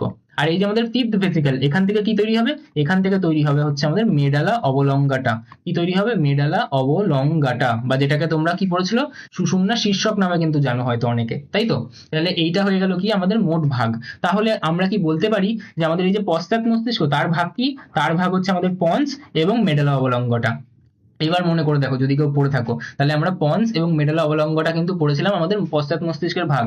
আমরা পড়েছিলাম আমাদের মধ্য মস্তিষ্ক, আমাদের একটাই ভাগে পড়ছিলাম, এবং অগ্র মস্তিষ্ক আমরা পড়তাম হচ্ছে আমাদের গুরু মস্তিষ্ক এবং আমাদের থ্যালামাস, হাইপোথ্যালামাস, এপিথ্যালামাস, এই জিনিসটা নিয়ে, ঠিক আছে। তাহলে এইটা কিন্তু আমাদের হয়ে গেল এই পার্টটা। তাহলে এইবার যদি আমি আমাদের বইয়ের যে ভাগটা দেওয়া আছে সেটার দিকে নজর দিই, তাহলে আমরা দেখতে পাবো যে আমাদের মস্তিষ্ককে কয় ভাগ করা? এক তো আমাদের অগ্র মস্তিষ্ক, দুই আমাদের মধ্য মস্তিষ্ক, এবং তিন আমাদের কি পশ্চাৎ মস্তিষ্ক। এবার অগ্র মস্তিষ্ককে কটা ভাগে ভাগ করা? দেখো আমরা কটা ভাগ করেছিলাম অগ্র মস্তিষ্কের? আমাদের একটা ভাগ এবং দুটো ভাগ। এই যে প্রথম ভাগটা, তার নাম কি দিচ্ছে? তার নাম দিচ্ছে হচ্ছে আমাদের টেলেনসেফলন। আর যে দ্বিতীয় ভাগটা, দ্বিতীয় ভাগের নাম কি দিচ্ছে? দ্বিতীয় ভাগের নাম দিচ্ছে আমাদের ডায়ানসেফলন। তাহলে এই যে আমাদের দ্বিতীয় আমাদের ভেসিকেলটা, এটা কি? এটা হচ্ছে আমাদের ডায়ানসেফলন। এই যে আমাদের প্রথমটা, এর নাম কি? এর নামই হচ্ছে আমাদের টেলেনসেফলন। তাহলে টেলেনসেফলন থেকে কি তৈরি হলো? আমাদের সেরিব্রাম। আর আমাদের ডায়ানসেফলন থেকে থ্যালামাস, হাইপোথ্যালামাস, এপিথ্যালামাস। এপিথ্যালামাসের সাথে আমাদের পিনিয়াল বডি থাকবে, হাইপোথ্যালামাসের থেকে নিচে আমাদের পিটিউটারি থাকবে। তাহলে এগুলো আমাদের ক্লিয়ার হলো। আচ্ছা, যদি আমি চলে আসছি হচ্ছে আমাদের মধ্য মস্তিষ্ক, তাহলে ওটা তো মেডেনসেফালন, ওর তো আমাদের আর ভাগ করছি না। পশ্চাৎ মস্তিষ্ককে আবার কটা ভাগে ভাগ করছিলাম? দেখো আমাদের 4 নম্বর ভাগ করছিলাম আর 5 নম্বর ভাগ করছিলাম, তার মানে দুটো ভাগ করছিলাম, ঠিক দেখো এখানে তাই করছি। আমাদের একটা বলছি মেডেনসেফালন, একটা বলছি আমাদের মাইলেনসেফালন। তার মানে কোনটা কি? এই দেখো, এটা হচ্ছে আমাদের মেডেনসেফালন, এটা আমাদের মাইলেনসেফালন। তাহলে মেডেনসেফালন থেকে কি ভাগ হবে? মেডেনসেফালন থেকে পন্স এবং লঘু মস্তিষ্ক তৈরি হবে। দেখো তাই লেখা আছে না? দেখো হ্যাঁ, মেডেনসেফালন থেকে পন্স এবং লঘু মস্তিষ্ক তৈরি হচ্ছে। আর আমাদের একদম নিচে যেটা আছে, এটা কি? এটা মাইলেনসেফালন। মাইলেনসেফালন থেকে আমি বলছি মেডালা অবলঙ্গটা তৈরি হবে, তাই তো। তাহলে দেখো এখানে তাই লেখা আছে, হ্যাঁ, মাইলেনসেফালন থেকে আমাদের তাহলে শুধুমাত্র মেডালা অবলঙ্গটা বা আমাদের কি সুষুম্না শীর্ষক তৈরি হবে। সুষুম্না শীর্ষক এবং মেডালা অবলঙ্গটা একই কথা, ঠিক আছে। সুষুম্না শীর্ষকের ইংরেজি হচ্ছে আমাদের কি? মেডালা অবলঙ্গটা। তাহলে এইবার কি আমার কাছে ক্লিয়ার হলো? তাহলে আমাকে পড়তে কি কি হবে, কোন কোনগুলো স্ট্রাকচার পড়তে হবে, কাজ পড়তে হবে। দেখো আমাদের খুবই কম সিলেবাস। কি কি সিলেবাস? দেখো আমি তোমাকে বলছি যে আমাদেরকে পড়তে হবে প্রথম গুরু মস্তিষ্ক, তারপর পড়তে হবে আমাদের থ্যালামাস, তারপর পড়তে হবে আমাদের হাইপোথ্যালামাস। পিটিউটারি আমরা কোথায় পড়েছি? আমাদের অন্তঃক্ষরা তন্ত্রে পড়েছি, তাই তো। তারপর আমরা পড়বো হচ্ছে আমাদের মধ্য মস্তিষ্কের কথা, তারপর পড়বো আমাদের পন্সের কথা, তারপর পড়বো আমাদের লঘু মস্তিষ্কের কথা, তারপর পড়বো আমরা আমাদের সুষুম্না শীর্ষকের কথা। ব্যাস, মাত্র 7টা জিনিস আমাদেরকে ডিটেলসে পড়তে হবে, যাতে এর বাইরে আমাদের কোনো প্রশ্ন না আসতে পারে। তাহলে আমি কি ভালো করে বোঝাতে পারলাম? আমাদের যখন আমাদের ওই ফিফথ এমব্রিয়নিক স্টেজে আসলো, তখন আমাদের অগ্র মস্তিষ্ক ভাগ হয়ে গেল কি? আমাদের দুটো খণ্ডে তৈরি হলো কি? প্রথমে আমাদের তৈরি হলো আমাদের টেলেনসেফালন, তারপর তৈরি হলো আমাদের ডায়ানসেফালন। এই টেলেনসেফালন কি করলো? আমাদের গুরু মস্তিষ্ক তৈরি করলো, তার সাথে আমাদের হিপোক্যাম্পাস থাকে, তার সাথে আমাদের অ্যামিগডালা থাকে, সেগুলো আমাদের সিলেবাসে নেই। 2 নম্বরে কি? আমাদের ডায়ানসেফালন। ডায়ানসেফালন থেকে কি হলো? থ্যালামাস, হাইপোথ্যালামাস, পিটুইটারি, ঠিক আছে, এপিথ্যালামাস, এইগুলো। তারপর কি হলো? তারপর আমাদের মধ্য মস্তিষ্ক একটাই থাকলো। তাহলে মধ্য মস্তিষ্ক কি? আমাদের মেসেনসেফালন একটাই। তারপর আমাদের কি হলো? পশ্চাৎ মস্তিষ্ক, যেটা হাইন্ড ব্রেন ছিল, যেটা আমাদের কি ছিল? রম্বেনসেফালন, সেটা আবার দুটো ভাগে ভাগ হলো। প্রথম আমাদের যে ভাগটা আছে পশ্চাৎ মস্তিষ্কের, মানে 4 নম্বর আমাদের ভেসিক্যাল বলতে পারি, তাহলে ওটা কিসে ভাগ হলো? এটা হলো আমাদের মেটেনসেফালন, অর্থাৎ এটা আমাদের পন্স এবং লঘু মস্তিষ্ক তৈরি করবে, তাই তো? তাহলে আমাদের 4 নম্বরটা কি হয়ে গেল, পন্স এবং লঘু মস্তিষ্ক। আর আমাদের একদম 5 নম্বর যে ভেসিকলটা আছে ওটা কি, ওটা আমাদের মাইলেনসেফালন তৈরি করলো। তাহলে এই মাইলেনসেফালনটা কি, মাইলেনসেফালন আমাদের পরবর্তীকালে কিন্তু আমাদের সুষুম্না শীর্ষক বা মেডুলা অবলঙ্গটা তৈরি করবে। আর এরপরে কি হবে, এরপরে আমাদের সুষুম্না শীর্ষক, এই সুষুম্না কাণ্ড তৈরি হবে। বারবার ভুল করে সুষুম্না শীর্ষক বলে ফেলি। সুষুম্না শীর্ষক কি আমাদের এই 5 নম্বর যে ভেসিকল সেখান থেকে তৈরি হচ্ছে। আর তারপর সুষুম্না শীর্ষক থেকে বেরিয়ে যাচ্ছে কি আমাদের মস্তিষ্কের লেজ, যেটাকে আমরা কি বলবো, সুষুম্না কাণ্ড। সুষুম্না শীর্ষক আর সুষুম্না কাণ্ড একই নাম, তাই জন্য বলতে বলতে গিয়ে কি কখনো শীর্ষকের জায়গায় কাণ্ড হয়ে যায়। তো হিউম্যান এরার কখনো কখনো বুঝে নেবে যদি বাই চান্স হয়ে যায়। তাও আমি সবসময় খেয়াল রাখি, ওই বলার পরেই নিজের খেয়াল চলে আসে যে শীর্ষকের জায়গায় কাণ্ড বলে ফেলেছি, কাণ্ডের জায়গায় শীর্ষক বলে ফেলেছি, ঠিক আছে? ওই জন্য আমি মেডুলা অবলঙ্গটা বলতে প্রেফার করি, ঠিক আছে? ওটা বললে কখনো ভুল হয় না, শীর্ষক বলতে গেলে অনেক সময় কাণ্ড হয়ে যায়, ঠিক আছে? যাই হোক, তো আমরা এবার নেক্সট পার্টে চলে যাবো। তাহলে আছে কিন্তু আমাদের মস্তিষ্কের অনেকগুলো পার্ট। আচ্ছা, প্রথম কথা হচ্ছে যে এরকম পার্ট আসছে কি করে, দেখো আমরা যদি মস্তিষ্ককে উপর থেকে দেখি তাহলে এরকম দেখাবে, ঠিক আছে? এইবার ধরো আমি মস্তিষ্ককে একদম মাঝ বরাবর এখান দিয়ে চাকু দিয়ে কেটে দিলাম। তাই এটাকে আমি যদি চাকু দিয়ে কেটে দিই, ওপর থেকে কাটছি না, তাহলে একদম লম্ব ভাবে কাটছি, তাহলে এটাকে বলা হয় লম্বচ্ছেদে কাটা। তাহলে আমি এটা কিরকম ভাবে কাটলাম, এটা কিন্তু আমি লম্বচ্ছেদে দেখছি, ঠিক আছে? এটা আমি লম্বচ্ছেদে কাটলাম। যদি মাঝ বরাবর কাটতাম, মানে এই বরাবর কেটে দিতাম, তাহলে তখন বলতাম যে প্রস্থচ্ছেদে কেটেছি, ঠিক আছে? তাহলে আমি বলছি যে লম্বচ্ছেদে কেটেছি। তাহলে কাটলে কেমন দেখায়, কাটলে ভিতর থেকে এরকম দেখায়। তাহলে এটা আমাদের 1 নম্বর অংশ, এটা আমাদের 2 নম্বর অংশ, বোঝা গেল? এইটাকেই আমি কাটলাম দুই দিক দিয়ে, ঠিক আছে? তাহলে এর যে লেফট পার্টটা সেটা ধরে নাও এই পার্টটা, এটা লেফট পার্ট, আর এটা কি, এটা হচ্ছে রাইট পার্ট। তাহলে এটাকে কি বলবো, এটাকে বলবো আমি রাইট পার্ট। বোঝা গেল আমার কথাটা? ঠিক আছে। তাহলে এই যে আমাদের পার্টটা আছে, এই পার্টটাকে আমি কিন্তু এখন অবজার্ভ করছি। তাহলে এইটারই ছবি কিন্তু দেখো, এই যে এটা দেওয়া আছে, ঠিক আছে? বা এইটা মনে করো এই যে রাইট পার্টটা, এই যে ছবি দেওয়া আছে, বুঝতে পারছো? তাহলে এই পার্টটা কিন্তু আমাদের আছে। তা এতগুলো অংশ আমাদেরকে পড়তে হবে না, আমরা কোন 3টা অংশ নিয়ে পড়বো? আমরা পড়বো আমাদের অগ্র মস্তিষ্ক, মধ্য মস্তিষ্ক, পশ্চাৎ মস্তিষ্ক। অর্থাৎ আমাদের এই পার্টটা, এটা কি, এটা হচ্ছে আমাদের অগ্র মস্তিষ্ক। কোন পার্টটা, যেটা আমাদের ইয়েলো কালার দিয়ে রয়েছে, ঠিক আছে? তাহলে ইয়েলো কালারের এই পার্টটা কি আমাদের অগ্র মস্তিষ্ক। তার মধ্যে যে বাইরের অংশটা আছে, এই বাইরের পুরো অংশটা হচ্ছে আমাদের কি সেরিব্রাম, যেটা আমরা সবার প্রথমে পড়বো। যাই হোক, আসছি পরে। তারপর হচ্ছে আমাদের কি, এই মাঝখানে যেটা আছে আমাদের পিঙ্ক কালার দিয়ে, এটা কি, এটা হচ্ছে আমাদের মধ্য মস্তিষ্ক। আর আমাদের এই যে ব্লু কালার দিয়ে আছে, তাহলে ব্লু কালারের বলাটা পুরো অংশটা কি, সেটা হচ্ছে আমাদের হাইন্ড ব্রেন। এবং এই হাইন্ড ব্রেন থেকে এরপর থেকে কি চালু হবে, আমাদের সুষুম্না কাণ্ড চালু হবে। তাহলে এরপর থেকে কি চালু হচ্ছে, এরপর থেকেই আমাদের কিন্তু চালু হচ্ছে আমাদের সুষুম্না কাণ্ড। আর এই পুরো পার্টটা কি, এই পুরো পার্টটা কিন্তু আমাদের ব্রেনের পার্ট। বোঝা গেল আমাদের কথাটা? এইবার এর মধ্যে বাদ বাকি অংশগুলো আমরা কি করবো, দেখো আমাদের এই যে আমি বড় অংশটা দেখছি, ঠিক আছে? এই যে হালকা গোলাপি কালার টাইপের আমাদের যে কালারটা রয়েছে, এই কালার দিয়ে যে পুরো অংশটা আমরা দেখতে পাচ্ছি, ঠিক আছে? 1 সেকেন্ড আমি কালার করে তোমাদেরকে দেখাই। এই যে আমাদের পুরো পার্টটা রয়েছে, ঠিক আছে? ওই পাশের পিছনের দিকে কিছু অংশ দেখা যাচ্ছে, ঠিক আছে? আর এই যে পুরো আমাদের পার্টটা, এই পুরো পার্টটার নাম কি, এই পুরো পার্টটার নাম হচ্ছে আমাদের কি, সেরিব্রাম। এই পুরো পার্টটার নাম কি, এই পুরো পার্টটার নাম হচ্ছে আমাদের সেরিব্রাম। দেখেই বুঝতে পারছো এটা কি, এটা আমাদের মস্তিষ্কের সব থেকে বড় অংশ। তাহলে এর নাম কি, এর নাম হচ্ছে আমাদের সেরিব্রাম, ঠিক আছে? আচ্ছা, এইবার আমরা যদি এই সেরিব্রামের কথায় আসি, তাহলে ধরো আমাদের সেরিব্রামটা কি আছে, এই ধরো আমাদের সেরিব্রাম, ঠিক আছে? তো এইটা হচ্ছে ধরে নাও আমাদের সেরিব্রাম। এই সেরিব্রামের আমাদের একটা বাইরের অংশ থাকবে। তাহলে এই সেরিব্রামের একটা আমাদের বাইরের অংশ আছে, ঠিক আছে? এই সেরিব্রামের আমাদের একটা বাইরের অংশ আছে। এই যে আমাদের বাইরের অংশটা, যেটাকে আমি লাল কালার দিয়ে এরকম ভাবে মার্ক করছি, ঠিক আছে? এই বাইরের অংশকে আমরা বলে থাকি সেরিব্রাল কর্টেক্স। তাহলে এই বাইরের অংশটা কি, এই বাইরের অংশটা হচ্ছে আমাদের সেরিব্রাল কর্টেক্স অঞ্চল, ঠিক আছে? কেন স্পেসিফিক্যালি আমি সেরিব্রাল কর্টেক্স এর কথা বলছি, কারণ আমরা আমাদের এখনই যতগুলো আমাদের কাজ দেখবো, আমরা দেখবো যে আমাদের যত ঐচ্ছিক আমাদের কার্যাবলীগুলো রয়েছে না, ব্রেন থেকে আমাদের যেগুলো আমাদের ঐচ্ছিক কাজ হয়, ঠিক আছে? যেরকম আমি তোমাকে চড় মারলাম, ডিসিশন নেওয়া হলো, কোথা থেকে নেওয়া হবে, আমাদের সেরিব্রাল কর্টেক্স থেকে নেবে। যে কাজগুলো আমাদের ইচ্ছাধীন হয়, ঠিক আছে, সেই কাজগুলো আমাদের কে নিয়ন্ত্রণ করে, আমাদের সেরিব্রাল কর্টেক্স নিয়ন্ত্রণ করে। ভিতরের যে অংশ থাকবে তাকে আমরা কি বলতে পারি, তাকে আমরা বলতে পারি মিডালা। তোমরা আগেও এরকম ভাবে পড়েছো, ঠিক আছে? তোমরা অ্যাড্রিনাল গ্রন্থি পড়িয়েছিলাম, আমি মনে করো। অ্যাড্রিনাল কর্টেক্স বাইরের অঞ্চল, অ্যাড্রিনাল মেডালা ভিতরের অঞ্চল। আমি যখন পড়িয়েছিলাম আমাদের মেনস্ট্রুয়াল সাইকেল পড়িয়ে দিয়েছিলাম আমি একবার। তার মধ্যে আমি ওভারি স্ট্রাকচার বলেছিলাম, ওখানে বলেছিলাম যে বাইরের দিকে আমাদের কি থাকবে, কর্টেক্স অঞ্চল, ভিতরের দিকে কি থাকবে, আমাদের মেডালা অঞ্চল। তার মানে সবসময় বাইরের অঞ্চলটাকে আমরা কি বলে থাকি বায়োলজিতে, কর্টেক্স অঞ্চল, আর ভিতরের অঞ্চলটাকে আমরা কি বলি, মেডালা অঞ্চল। তাহলে আমাদের যে সেরিব্রাম, সেই সেরিব্রামেরও আমাদের কি বাইরের অঞ্চলকে আমরা বলবো সেরিব্রাল কর্টেক্স, আর ভিতরের অঞ্চলকে আমরা বলবো সেরিব্রাল মেডালা। এবার আমাদের যত প্রসেসিং এর কাজ আছে না, যত আমাদের ঐচ্ছিক কার্যাবলীগুলো আছে, সেই ঐচ্ছিক কার্যাবলীগুলোর প্রসেসিং যে হচ্ছে, সেগুলো সবই কিন্তু হয় আমাদের সেরিব্রাল কর্টেক্সে। অর্থাৎ আমরা এখন যে সেরিব্রামের কাজগুলো পড়বো, ওই কাজগুলো অ্যাকচুয়ালি কার কাজ, ওই কাজগুলো সেরিব্রামের সেরিব্রাল কর্টেক্সের কাজ। বোঝা গেল? তাহলে উপর থেকে আমরা যে অংশটা দেখতে পাই, সেই অংশটা অ্যাকচুয়ালি কি দেখতে পাই, আমরা সেরিব্রাল কর্টেক্সকেই কিন্তু দেখতে পাই, ঠিক আছে? বাকি স্ট্রাকচার গুলো আমরা ধীরে ধীরে দেখবো। সবার প্রথমে আমরা আমাদের সেরিব্রামটা পড়ে নিই, ঠিক আছে? তো সেরিব্রাম বা গুরু মস্তিষ্কটা কি? দেখো আমাদের অগ্র মস্তিষ্কের যে টেলেনসেফালান অংশ, সেখানে আমাদের করোটির বিস্তীর্ণ অংশ জুড়ে কি আমাদের এই সেরিব্রাম বা গুরু মস্তিষ্ক অবস্থিত। আমরা বুঝতেই পারছি যে আমাদের যে কঙ্কাল থাকবে তার ভিতরে আমাদের যে এই বিস্তীর্ণ অংশ, বেশিরভাগ অংশ জুড়েই কি আমাদের এই সেরিব্রামই তো রয়েছে, ঠিক আছে? তাহলে আমরা তাই জন্য কি বললাম যে আমাদের অগ্র মস্তিষ্কের টেলেনসেফালান অংশের করোটির বিস্তীর্ণ এলাকা জুড়ে কিন্তু আমাদের সেরিব্রাম বা গুরু মস্তিষ্ক অবস্থিত।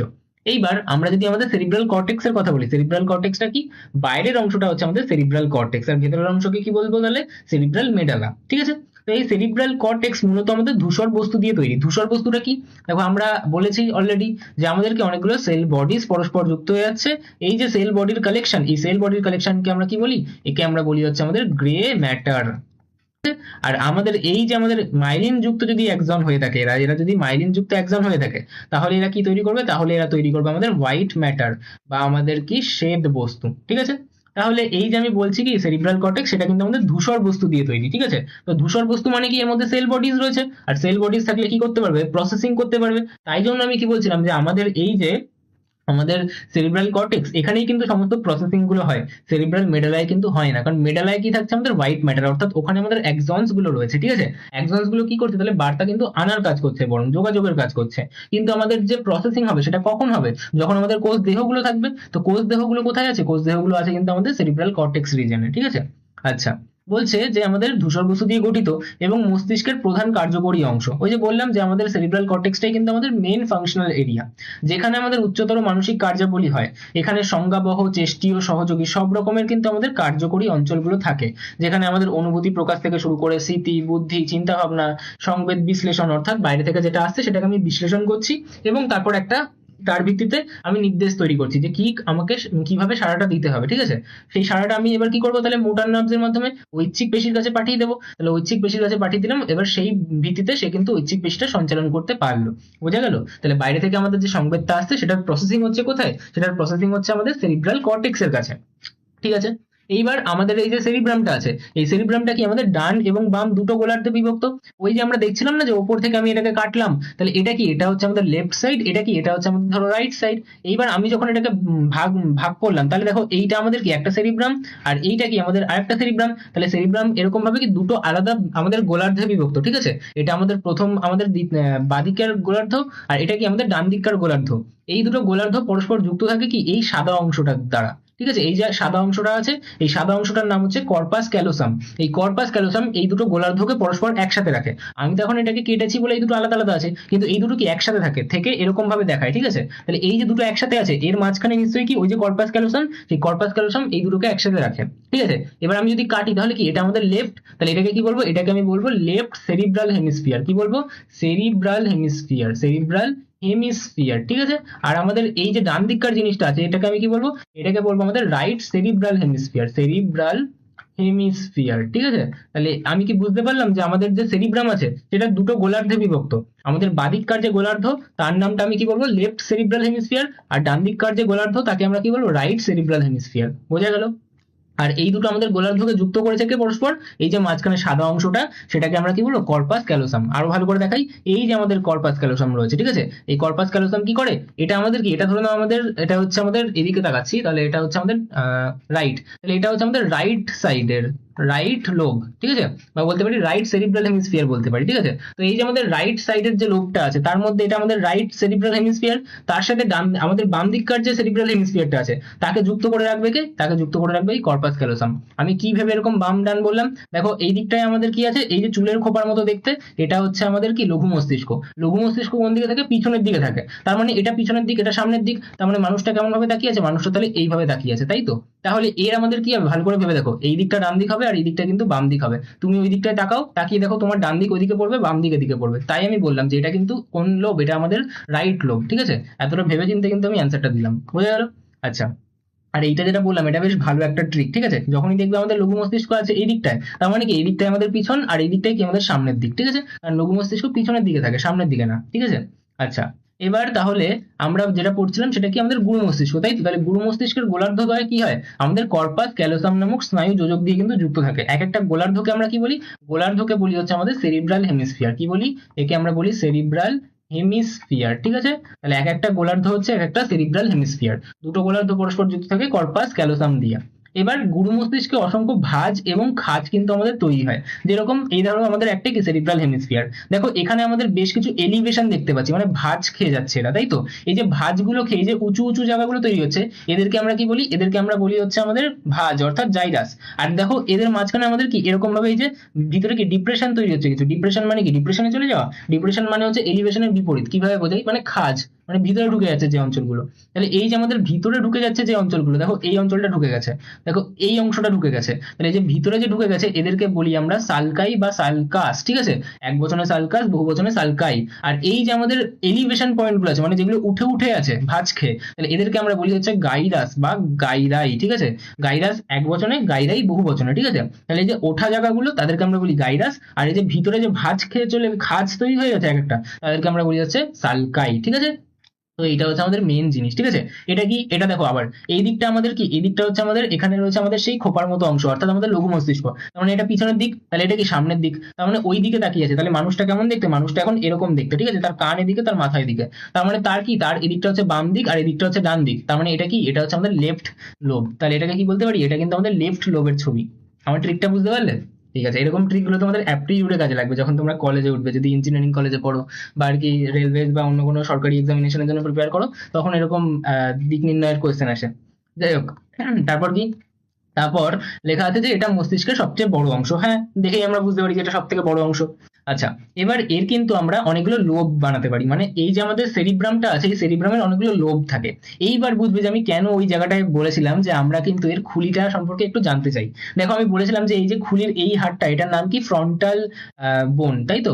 এটা কি? এটা ছিল আমাদের প্যারাইটাল বোন, এটা ছিল আমাদের টেম্পোরাল বোন, এটা ছিল আমাদের অক্সিপিটাল বোন। নিচে ব্র্যাকেটে এগুলোর নাম্বার লেখা আছে। তাহলে দেখো ঠিক এই ফ্রন্টালের নিচে যে পার্টটা থাকবে তাকে আমরা বলবো এখন ফ্রন্টাল লোব। দেখো এই পার্টটা কি? আমাদের ফ্রন্টাল লোব, কারণ ওপরে আছে কি? ফ্রন্টাল বোন। তারপর এই পার্টটা কি? আমাদের প্যারাইটাল লোব। তাহলে আমাদের যে সেরিব্রামটা আছে, এটা কি? এটা কার ছবি? এটা আমাদের সেরিব্রামের ছবি।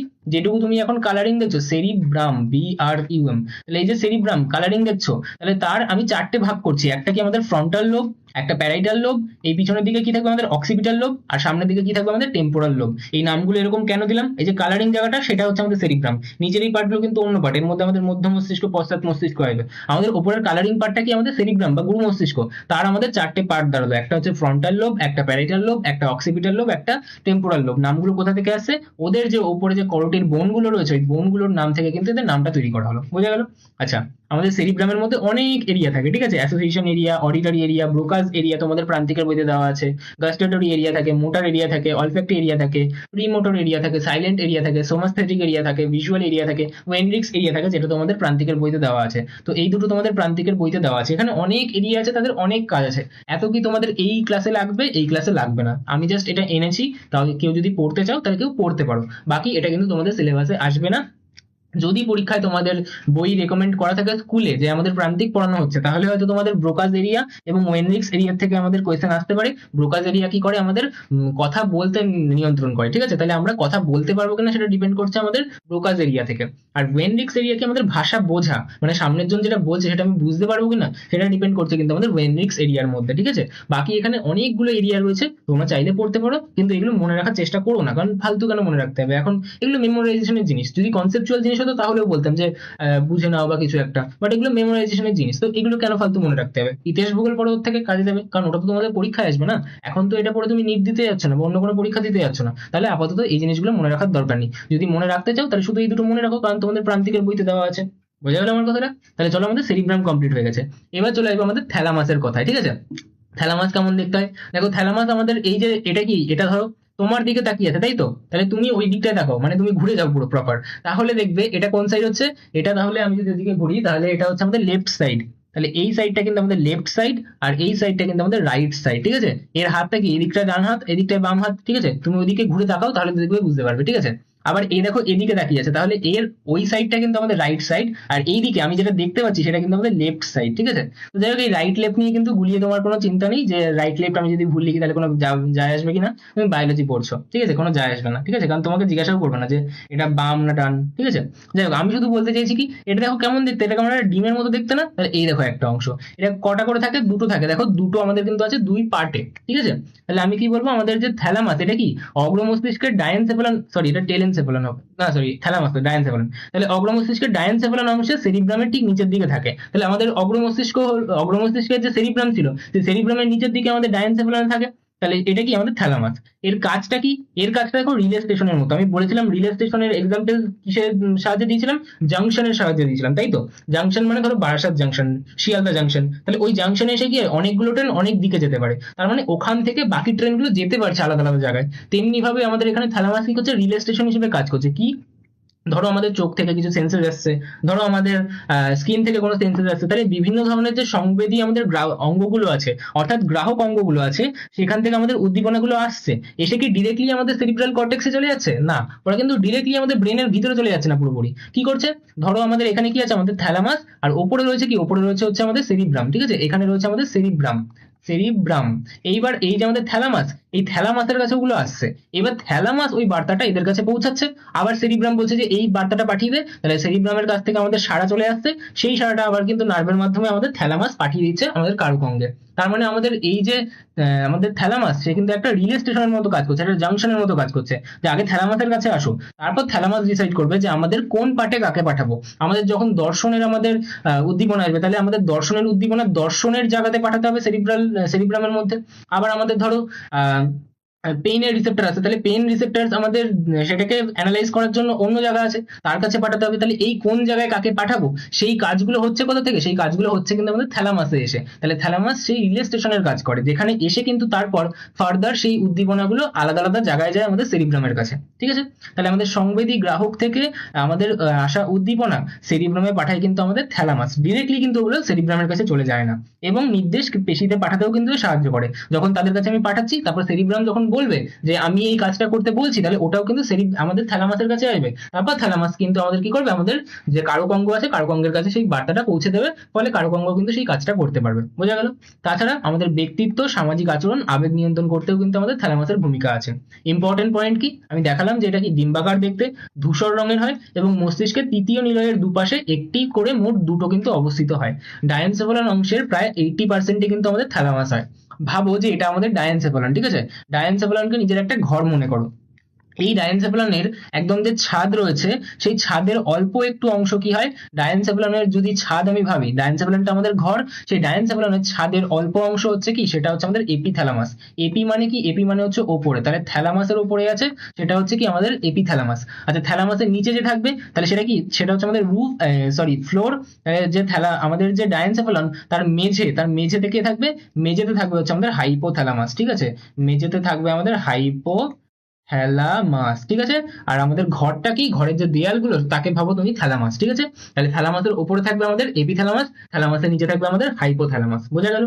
আচ্ছা, এই যে থ্যালামাস, এই থ্যালামাসকে আমরা বলে থাকি গুরু মস্তিষ্কের সিংহদ্বার। গুরু মস্তিষ্ক মানে কি? সেরিব্রাম। তাহলে আমাদের বার্তাগুলো আসছে আমাদের থ্যালামাসের কাছে, তারপর থ্যালামাসের থ্রু সে পৌঁছাতে পারছে আমাদের সেরিব্রামের কাছে, অর্থাৎ গুরু মস্তিষ্কের কাছে। তাই আমরা থ্যালামাসকে কি বলি? গুরু মস্তিষ্কের সিংহদ্বার। কারণ আসতে তো আগে হবে কি? থ্যালামাসের কাছে। তারপর থ্যালামাস ডিসাইড করবে যে কোন বার্তা। দেখলো যে দর্শন বার্তা, তাহলে দর্শন কেন্দ্রে পাঠাবো। যদি দেখলো যে এটা পেইনের বার্তা, তার মানে আমাদের কি? ব্যথার বার্তা, তাহলে ওটাকে ঠিক পেইন যে সেন্টারটা আছে, পেইন সেন্টারের কাছে পাঠালো। বোঝা গেল?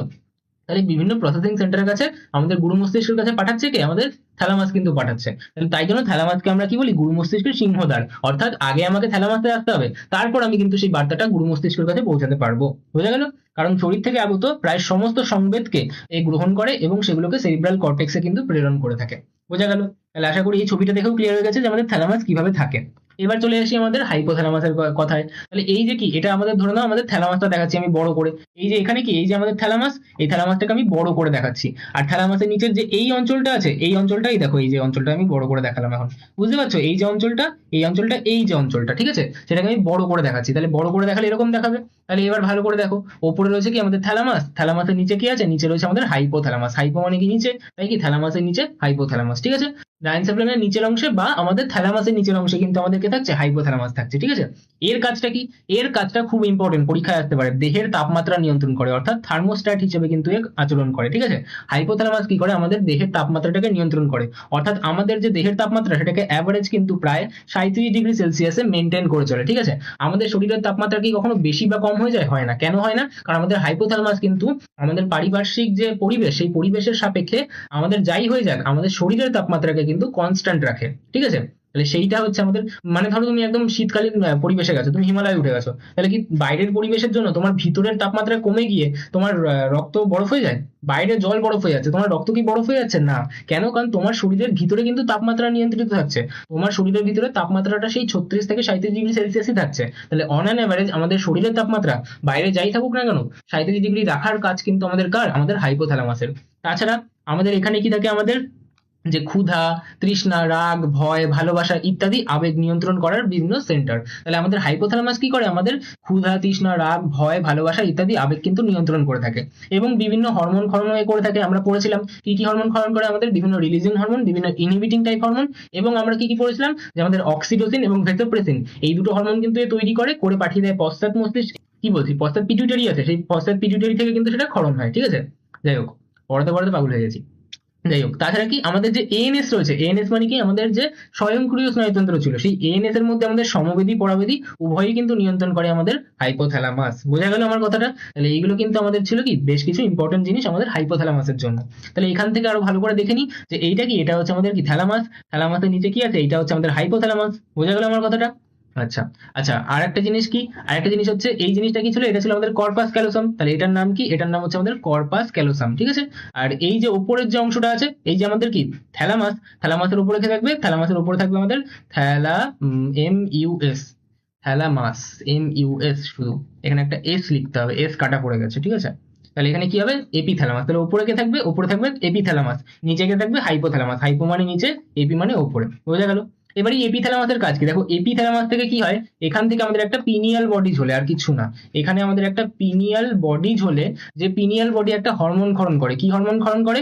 ও মেলাটোনিন হরমোন ক্ষরণ করে, মেলাটোনিন সিক্রিট করে। ঠিক আছে, মেলাটোনিন সিক্রিট করে কি করে? ও আমাদের বায়োলজিক্যাল ক্লক ডিসাইড করে। বায়োলজিক্যাল ক্লক ডিসাইড করে মানে কি? তুমি কখন ঘুমোবে সেটা ডিসাইড করে। অর্থাৎ কাইন্ড অফ বলতে পারি আমরা যে আমাদের স্লিপ সাইকেল কিন্তু নিয়ন্ত্রণ করে। ঠিক আছে, তোমাদের যদি মেলাটোনিন ক্ষরণ কমে যায় বা মেলাটোনিন ক্ষরণ না হয়, তাহলে কিন্তু তুমি ঘুমাতে পারবে না। তাহলে তোমার যে ঘুম আসছে একটা নির্দিষ্ট টাইমের পর, ধরো আমাদের 11টা 12টা, ওই টাইমটার দিকে কিন্তু আমাদের ঘুম আসে। কেন? কারণ তখন আমাদের কিন্তু মেলাটোনিন সিক্রেট হওয়া বেশি চালু হয়, কিন্তু দিনের বেলা কিন্তু আমাদের মেলাটোনিন সিক্রেট হওয়া চালু হয় না স্বাভাবিক অবস্থায়। তাহলে তখন কিন্তু আমাদের রাত্রেবেলা গিয়েই ঘুমটা আসে। কেন? কারণ তখন মেলাটোনিন সিক্রেট হওয়া চালু হচ্ছে। এই জিনিসটাকে কে নিয়ন্ত্রণ করে? এই জিনিসটাকে নিয়ন্ত্রণ করে আমাদের পিনিয়াল বডি। পিনিয়াল গ্রন্থি থেকেই কিন্তু আমাদের কি ক্ষরণ হয়? আমাদের মেলাটোনিন নামক এই হরমোনটা ক্ষরণ হয়, যেটা আমাদের বায়োলজিক্যাল ক্লক বা আমাদের স্লিপ সাইকেল কিন্তু কন্ট্রোল করে। বোঝা গেল? আচ্ছা, এবার আমি যদি মধ্য মস্তিষ্কের কথায় চলে আসি, আমাদের কি কি হয়ে গেল?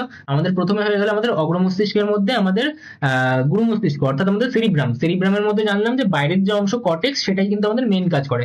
তারপর কি বললাম? তারপর বললাম আমাদের থ্যালামাস। ঠিক আছে, থ্যালামাসের পর কি বললাম? আমাদের হাইপোথ্যালামাস। এবার হাইপোথ্যালামাসের পর আমরা দেখলাম যে এপিথ্যালামাস, কিন্তু এপিথ্যালামাস আমাদের জন্য ইম্পর্টেন্ট ছিল না, কারণ এপিথ্যালামাসের সাথে একটাই সিগনিফিকেন্স আছে, যে এপিথ্যালামাসে আমাদের একটা পিনিয়াল বডি ঝোলে, যে পিনিয়াল বডি থেকে আমাদের কি হয়? স্লিপ সাইকেল মেনটেন করা হরমোন ক্ষরণ হয়। তাহলে হরমোনের কাজটা তো আমাদের স্নায়ুতন্ত্রের না, তাই আমি ওটাকে অ্যাভয়েড করলাম। তারপর আমরা কিসে চলে আসবো? তাহলে চলে আসবো আমাদের মধ্য মস্তিষ্কে। ঠিক আছে, তা মধ্য মস্তিষ্ক কি? মধ্য মস্তিষ্ক আমাদের যে অগ্র মস্তিষ্ক এবং পশ্চাৎ মস্তিষ্ক তার মাঝখানে থাকবে। তাহলে অগ্র মস্তিষ্কের যে ডায়েনসেফালান অংশ আছে এবং পশ্চাৎ মস্তিষ্কের যে পন্স আছে, তার মাঝখানে কিন্তু আমাদের সংযোজককারী হিসেবে আমাদের মধ্য মস্তিষ্ক থাকে। ঠিক আছে, মধ্য মস্তিষ্ক ঠিক কোন জায়গাটায় আছে? দেখো, আমাদের মিড ব্রেন এখানে আছে, এখানে এখানে নেই, বা এখানেও নেই, পরের ছবিটায় আছে। দেখো, মিড ব্রেন কোনটা? মিড ব্রেন হচ্ছে আমাদের এই অংশটা। ঠিক আছে, তাহলে এই অংশটা কি? আমাদের মিড ব্রেন। কি হচ্ছে? আমাদের অগ্র মস্তিষ্ক, আর এই নিচ থেকে শুরু হচ্ছে আমাদের পশ্চাৎ মস্তিষ্ক, তাদের মাঝ বরাবর কিন্তু আমাদের মিড ব্রেনটা থাকছে। ঠিক আছে, সব বোঝানো হবে, কোনো চিন্তা নেই, ছবি আছে অনেক অনেক, দেখে দেখে সব বুঝতে পেরে যাবে। তো এর কাজটা কি হয়? এর কাজটা হয় আমাদের দর্শন এবং শ্রবণের প্রতিবর্তক ক্রিয়া নিয়ন্ত্রণ করা। ঠিক আছে, এখানে বেসিক্যালি আমাদের কর্পোরা কোয়াড্রিজেমিনা থাকে, যেটাকে আমরা একত্রে বলি আমাদের টেকটাম। ঠিক আছে, আসছি তো সেখান থেকে আমাদের দর্শন এবং শ্রবণের প্রতিবর্তক ক্রিয়া নিয়ন্ত্রিত হয়। আমি ম্যামালসদের কথা বলছি, এখন আমাদের মানব মস্তিষ্কের কথা বলা হচ্ছে, তো এটা ম্যামালসদের জন্য ভ্যালিড, আমি যেটা বলছি দর্শন এবং শ্রবণের জন্য। ঠিক আছে, অর্থাৎ আলো বা শব্দের উৎসের দিকে মাথা ও চোখের নড়াচড়া, দেহভঙ্গি কিন্তু নিয়ন্ত্রিত হয়। ইম্পর্টেন্ট পয়েন্ট কি? যে মধ্য মস্তিষ্কের আমরা দুটো পার্ট বলতে পারি, একটা বলতে পারি মধ্য মস্তিষ্কের টেকটাম অংশ, আর একটা বলতে পারি আমাদের সেরিব্রাল পেডাঙ্কাল। তাহলে মধ্য মস্তিষ্ক আমাদের টেকটাম এবং সেরিব্রাল পেডাঙ্কাল নিয়ে গঠিত। ঠিক আছে, এটা তো আমাদের ডিটেলসে নেই, আমি হালকা করে বলে দিচ্ছি, বাট তোমাদের বইতে মেনশন রয়েছে নামগুলো, তাই আমি বলে দিলাম। ঠিক আছে, দেখো, আমাদের এই যে মধ্য মস্তিষ্ক আছে না, তার যে এই অংশগুলো আছে, দেখো এটা আমাদের কি? এটা দেখো একটা মানুষ, তার মানে ঠিক এরকম ভাবে দাঁড়িয়ে আছে। ঠিক আছে, কি দেখে বুঝলাম? দেখো এদিকে আছে আমাদের কি সেরিব্রাম, এই সেরিবেলাম অর্থাৎ লঘু মস্তিষ্ক। আমি কি বলছিলাম? ওই মায়েদের খোপার মতো দেখতে। তার মানে এটা পিছনের দিককার অংশ, এটা সামনের দিককার অংশ। তাহলে আমাদের মানুষটা কিভাবে তাকিয়ে আছে? মানুষটা তাকিয়ে আছে এই দিকটা, তাই তো? তার মানে সামনের দিক কোনটা? এটা আমাদের সামনের দিক। এটা কি আমাদের সামনের দিক? সামনের দিককে আমরা কি বলি? সামনের দিককে আমরা বলি ভেন্ট্রাল সাইড। এটাকে কি বলি? এটাকে বলি ভেন্ট্রাল সাইড। তাহলে পিছনের দিককে কি বলবো? পিছনের দিককে বলবো আমাদের ডরসাল সাইড। কি বলবো? পিছনের দিককে বলবো আমাদের ডরসাল সাইড। এবার এই ডরসাল সাইডে আমাদের যে মিড ব্রেন, এখানে আমাদের চারটা কি থাকে? চারটে এরকম জিনিস থাকবে। ঠিক আছে, এদেরকে আমরা বলি কর্পোরা কোয়াড্রিজেমিনা, যাদেরকে একত্রে আমরা কি বলবো? টেকটাম। একে কি বলবো? একে বলবো আমাদের টেকটাম। আর সামনের দিকে কি আছে? সামনের দিকে আছে হচ্ছে আমাদের সেরিব্রাল পেডাঙ্কাল। তাহলে সেরিব্রাল পেডাঙ্কাল কোন দিকে আছে? আমাদের ভেন্ট্রাল সাইডে আছে। আর আমাদের টেকটাম কোন দিকে আছে? আমাদের ডরসাল সাইডে আছে। আমার কথাটা কি আমি বোঝাতে পারলাম? আশা করি পুরোটা বোঝাতে পারলাম। ঠিক আছে, আচ্ছা, এবার দেখো এই যে আমাদের টেকটাম রয়েছে, তাই তো? এই যে এই পার্টটা, এখানে দেখো চারটে এরকম, একটা দুটো তিনটে চারটে জিনিস রয়েছে। এদেরকে একত্রে আমরা বলি হচ্ছে আমাদের টেকটাম। ঠিক আছে, একত্রে এদেরকে আমরা কি বলি? টেকটাম বলি। তাহলে দুটো আমাদের কিন্তু থাকে সুপিরিয়র কলিকুলাই এবং দুটো থাকে আমাদের ইনফিরিয়র কলিকুলাই। সুপিরিয়র মানে কি? ওপরে, আর ইনফিরিয়র মানে কি? নিচে। দেখো এই যে দুটো সুপিরিয়র কলিকুলাই থাকে, এটা কিসের জন্য কাজে লাগে? এটা আমাদের ভিশনের জন্য কাজে লাগে, অর্থাৎ এটা আমাদের দেখতে কাজে লাগে। কখন দেখতে কাজে লাগে? ধরো তুমি একটা অন্ধকার রাস্তা দিয়ে হাঁটছো, হট করে একটা তুমি আলো দেখতে পেলে, তাহলে তোমার কি মনে হবে? যে তোমার দেখবে একদম চোখ মুখ সমস্ত কিছু কি ওইদিকে চলে যাবে, যে আমি কি দেখলাম, হঠাৎ করে একটা আলো জ্বলে উঠলো, ওখানে কি আছে, এরকম একটা সেন্স কাজ করবে। তাহলে এই যে আমার হঠাৎ করে ওইদিকে চোখ চলে গেল, আমাদের পুরো ব্রেনটা ওইদিকে ঘুরে গেল, আমি ওই দিকটায় ঘুরে গেলাম দেখার জন্য, তো ওদিকটা কি হলো? হট করে হয়ে গেল না? তাহলে এই যে আমাদের কাজটা করলো, এই কাজটা কে করলো? আমাদের সুপিরিয়র কলিকুলাই। আর আমাদের যে ইনফেরিয়র কলিকুলাই আছে, ধরো তুমি একটা নির্ঝুম রাস্তায় রাত্রেবেলা অন্ধকারের মধ্যে হাঁটছো, হঠাৎ করে একটা ডান দিক থেকে একটা আওয়াজ পেলে, তখন কি হয়? সঙ্গে সঙ্গে তুমি কিন্তু ডান দিকে সরে যাও, যে ওই দিকটায় কি আছে দেখি তো একবার। তাহলে এই যে আমি কি করি, ওই দিকটায় ঘুরে গেলাম হঠাৎ করে শব্দ শুনে, এই শব্দ শুনে ওই দিকটায় ঘুরে যাওয়ার কাজটা কি করলো? এটা কিন্তু আমাদের করলো ইনফেরিয়র কলিকুলাই। তাহলে এটা কিসের জন্য কাজ করে? এটা কিন্তু আমাদের অডিটরি হিসেবে কাজ করে, অর্থাৎ এটা কিন্তু আমাদের সাউন্ডের জন্য কাজ করে। যেই আমি শব্দ শুনতে পাই, সেই শব্দ শুনে কিন্তু আমি রিফ্লেক্স দেওয়ার জন্য আমাদের এই ইনফেরিয়র কলিকুলাই আমাদের সাহায্য করে। আর আমাদের কিছু দেখে আমাদের রিফ্লেক্স দেওয়ার জন্য আমাদের সুপিরিয়র কলিকুলাই কাজ করে। বোঝা গেল আমার কথাটা? আচ্ছা, এটাকে যদি আরো ভালো করে দেখতে চাও, তাহলে দেখো আমি এখান থেকে দেখাতে পারি। এই যে আমাদের কি 1 নম্বর 2 নম্বর কি সুপিরিয়র কলিকুলাই, আর 3 নম্বর 4 নম্বর কি আমাদের ইনফিরিয়র কলিকুলাই আছে। এই যে চারটে রয়েছে না আমাদের, তাই আমরা এদেরকে একত্রে কি বলি? কর্পোরা কোয়াড্রিজেমিনা। আর এই চারটেকে একত্রে আমরা কি বলে থাকি? এই চারটেকে একত্রে আমরা বলি হচ্ছে আমাদের টেকটাম। ঠিক আছে, এদের এক একটাকে আমি কি বলবো? আমাদের চারটে কর্পোরা কোয়াড্রিজেমিনা আছে। যারা নন ম্যামালস হয়, মানে যারা স্তন্যপায়ী নয়, তাদের জন্য কর্পোরা বাইজেমিনা দেখা যায়। আমাদের জন্য কি দেখা যায়? আমাদের জন্য দেখা যায় কর্পোরা কোয়াড্রিজেমিনা। আর এদেরকে একত্রে আমি কি বলি? একত্রে বলি হচ্ছে আমাদের টেকটাম। বোঝা গেল আমার কথাটা? তাহলে এটা হলো আমাদের টেকটাম। ঠিক আছে, তো আমাদের মধ্য মস্তিষ্কের কাজ কিন্তু আমাদের হয়ে গেল। আর যদি আমি এই সেরিব্রাল পেডাঙ্কালের কথা বলি যে ওটা কি, তাহলে আমাদের যেতে হবে আমাদের ভেন্ট্রাল সাইডে। এটা আমি কি বলছিলাম? যে আমি ডরসাল সাইড থেকে দেখলাম, তাহলে দেখলাম এখান থেকে কিন্তু এরকম চারটে আমাদের কি কর্পোরা কোয়াড্রিজেমিনা, অর্থাৎ যাদেরকে আমরা একত্রে কি বললাম? আমাদের টেকটাম বললাম, তাই তো? এবার যদি আমি সামনের দিক থেকে দেখি, অর্থাৎ আমাদের ভেন্ট্রাল সাইড থেকে দেখি, তাহলে এখানে দেখতে পাবো আমাদের কি, এখানে আমরা দেখতে পাবো স্নায়ুতন্তুর দুটো মোটা গুচ্ছ রয়েছে। ওটাকেই আমরা বলি হচ্ছে সেরিব্রাল পেডাঙ্কাল। ঠিক আছে, আর কিচ্ছু না। সেরিব্রাল পেডাঙ্কাল কি? সেরিব্রাল পেডাঙ্কাল হলো আমাদের মধ্য মস্তিষ্কের সামনের দিকে, অর্থাৎ ভেন্ট্রাল সাইডে স্নায়ুতন্তুর দুটো মোটা গুচ্ছ, যেটা কি করে? যেটা কিচ্ছু করে না। যেটা আমাদের যে সেরিব্রাম আছে না, মানে আমাদের গুরু মস্তিষ্ক আছে, ওই গুরু মস্তিষ্ক থেকে আমাদের যে মোটর ইম্পালস গুলো আছে, মোটর ইম্পালস মানে কি?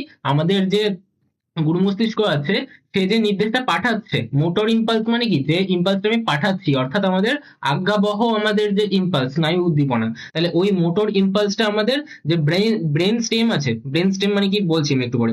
ব্রেন স্টেম আর যে স্পাইনাল কর্ডের মধ্যে, এদের মধ্যে মেইনলি কি আমাদের পন্স মেডালা, এদের কাছে ওটা নিয়ে যায়, আর কিচ্ছু করে না। তো এক কথায় তোমরা এরকম মনে রাখো যে ওপরের গুরু মস্তিষ্ক থেকে বার্তা নিচের যে মস্তিষ্কর অংশগুলো আছে, স্পেসিফিক্যালি আমাদের পন্স মেডালা, তাদের কাছে নিয়ে যায়, আর কিচ্ছু করে না। তো এগুলো তোমাদের জানার কোনো দরকার নেই, তাই আমি লিখিয়ে দিইনি কিছু। ঠিক আছে, কর্পোরা কোয়াড্রিজেমিনাটা তাও একটু ঠিক আছে, যে একটু বোঝার জিনিস আছে, লিখিয়ে দিলাম। বাট এটা জাস্ট একটা ফ্যাক্ট, যেটা তোমাকে মনে রাখতে হবে, যেটা কি করে। বাট এটা তো মনে রেখে লাভই নেই তোমার, কারণ এটা তোমাদের আসবে না, তাই তোমাদের দরকার নেই, লিখিয়ে দিইনি তাই আমি ওই জন্য। ঠিক আছে, জাস্ট আমি বলে দিলাম, কারণ ইন্টারেস্ট থাকলে লিখে নিতে পারো। ঠিক আছে, আচ্ছা, এবার এই যে যদি আমাদেরকে কখনো বলে যে ব্রেন স্টেম জিনিসটা কি, তাহলে দেখো ব্রেন স্টেম কিছু নেই। ব্রেন স্টেম তিনটে জিনিস নিয়ে তৈরি হয়। ব্রেন স্টেম আমাদের যদি কখনো বলে যে ব্রেন স্টেম কি, আমি একটা কাজ করি, আমি একটা এক্সট্রা পেজ নিয়ে তার মধ্যে ইনসার্ট করে দিই। তো দেখো যদি আমাদেরকে কখনো বলে যে ব্রেন স্টেম জিনিসটা কি, তো ব্রেন স্টেম কিছুই না। ব্রেন স্টেম আমাদের তিনটে জিনিসের সমষ্টি। কি কি? একটা হচ্ছে আমাদের মিড ব্রেন, অর্থাৎ আমাদের মধ্য মস্তিষ্ক। ঠিক আছে, তাহলে মিড ব্রেন, তারপর কি নেবো? আমাদের পন্সকে নেবো, এবং কাকে নেবো? আমাদের মেডালা অবলঙ্গটা। তাহলে আমি কাকে নেবো? মেডালা অবলঙ্গটা। ঠিক আছে, কাকে নেবো? মেডালা অবলঙ্গটা। ঠিক আছে, এই যে তিনটে আমাদের জিনিস রয়েছে, এই তিনটে জিনিসকে আমরা একত্রে কি বলি, আমরা বলি হচ্ছে আমাদের ব্রেন স্টেম। কেন? কারণ দেখো আমাদের এই যে আমাদের মিড ব্রেন, এই ধরো মিড ব্রেন, তার নিচে আসছে আমাদের পন্স, তার নিচে আসছে হচ্ছে আমাদের মেডালা অবলঙ্গাটা, নিচ থেকে কি চালু হচ্ছে, আমাদের স্পাইনাল কর্ড চালু হচ্ছে, এবং এর ওপরেই কিন্তু বলতে পারো যে আমাদের পুরো ব্রেনটা দাঁড়িয়ে রয়েছে। তাই এটাকে আমরা বলে থাকি কি এটা হচ্ছে ব্রেন স্টেম। তাহলে ব্রেন স্টেম কি? Brain stem is nothing but আমাদের তিনটে কম্পোনেন্টের সমষ্টি। কি কি? একটা হচ্ছে আমাদের মিড ব্রেন, একটা হচ্ছে আমাদের পন্স, একটা হচ্ছে আমাদের মেডালা। বোঝা গেল আমার কথাটা? এবার চলে আসি তাহলে নেক্সট অংশে। নেক্সট অংশটা কি? নেক্সট অংশটা হচ্ছে আমাদের পন্স। ঠিক আছে, পন্সটা কি? দেখো পন্স হচ্ছে আমাদের সেতু মস্তিষ্ক বা যোজক। দেখো মধ্য মস্তিষ্ক এবং মেডালা অবলঙ্গটার মাঝখানে থাকে কি? আমাদের পন্স। ঠিক আছে, দেখো আমাদের কি বলছে, মধ্য মস্তিষ্ক মানে মিড ব্রেন। ঠিক আছে, এই যে আমাদের মিড ব্রেন, আর কি বলছে আমাদের মেডালা অবলঙ্গটা। মেডালা অবলঙ্গটা কি? এই যে নিচের দিকে, তার মাঝখানে কি থাকছে? তার মাঝখানে থাকছে কিন্তু আমাদের পন্স। বোঝা গেল আমার কথাটা? তাহলে আমি যদি বলি যে আমাদের এদের মাঝখানে থাকে পন্স, এটা কি কাজ করে তাহলে? গুরু মস্তিষ্ক এবং লঘু মস্তিষ্ক। দেখো এই নিচে কি থাকে? নিচে থাকছে আমাদের লঘু মস্তিষ্ক, এই যে এই সাইডে কি থাকছে? আমাদের লঘু মস্তিষ্ক। আর ওপরে কি থাকবে? ওপরে থাকবে আমাদের গুরু মস্তিষ্কের অংশ। তাহলে ওপরের দিকে যখন আমার গুরু মস্তিষ্ক আছে, আমাদের সেরিব্রাম রয়েছে, আর নিচের দিকে কি রয়েছে? আমাদের পশ্চাৎ মস্তিষ্কের মধ্যে আমাদের লঘু মস্তিষ্ক আছে। তাদের মাঝখানে আমাদের কি স্নায়বিক সেতু হিসেবে কাজ করে, অর্থাৎ এখান থেকে ওখানে কি আমাদের বিভিন্ন আমাদের কানেকশন তৈরি করে। ঠিক আছে, তাহলে এই কাজটা করে বলে একে কি বলি আমরা? একে বলি আমাদের সেতু মস্তিষ্ক। তাহলে কি বলবো? এটি গুরু মস্তিষ্ক ও লঘু মস্তিষ্কের মধ্যে স্নায়বিক সেতু হিসেবে কাজ করে, তাই একে আমরা বলে থাকি সেতু মস্তিষ্ক। ঠিক আছে, এবং এটা কি করে? আমাদের শ্বাস গ্রহণের হার নিয়ন্ত্রণ করে। এটা আমাদের মূত্রত্যাগ বা রেচন প্রক্রিয়াতেও সাহায্য করে। কিভাবে? যখন মূত্রাশয় পূর্ণ হয় তখন পন্সের নির্দেশে মূত্রাশয়ের যে পেশি আছে, যেটাকে আমরা ডেট্রুসার পেশি বলি, সেটা সংকুচিত হয়ে যায়। ঠিক আছে, এটুকু লিখলেই হয়ে যাবে। তাতে কি হয়? আমাদের মূত্রনালীর যে মুখের পেশি থাকে, যেটাকে আমরা স্ফিংক্টার পেশি বলে থাকি, তাহলে সেটা কিন্তু শিথিল হয়ে যায়, যার ফলে সহজে এবং স্বাভাবিকভাবে কিন্তু মূত্রত্যাগ সম্ভব হয়। ঠিক আছে, এই কাজটা কিন্তু এ করে। তাহলে যদি পন্সের কাজ বলে, একদম সোজা ভাষায় আমরা কি লিখবো? শ্বাস গ্রহণের হার নিয়ন্ত্রণ করে এবং মূত্রত্যাগ বা রেচন প্রক্রিয়াতে সাহায্য করে। ব্যাস, এটুকু লিখলেই আমাদের হয়ে যাবে। ম্যাক্স টু ম্যাক্স যদি আমাদেরকে জিজ্ঞাসা করে যে কোন পেশি সংকোচন করাতে সাহায্য করে, বইতে দেওয়া আছে সেটা হচ্ছে আমাদের ডেট্রোসার পেশি। কোথায় থাকে? আমাদের মূত্রাশয়ে থাকে। ঠিক আছে, তো এটা আমাদের কি পন্সের কাজ।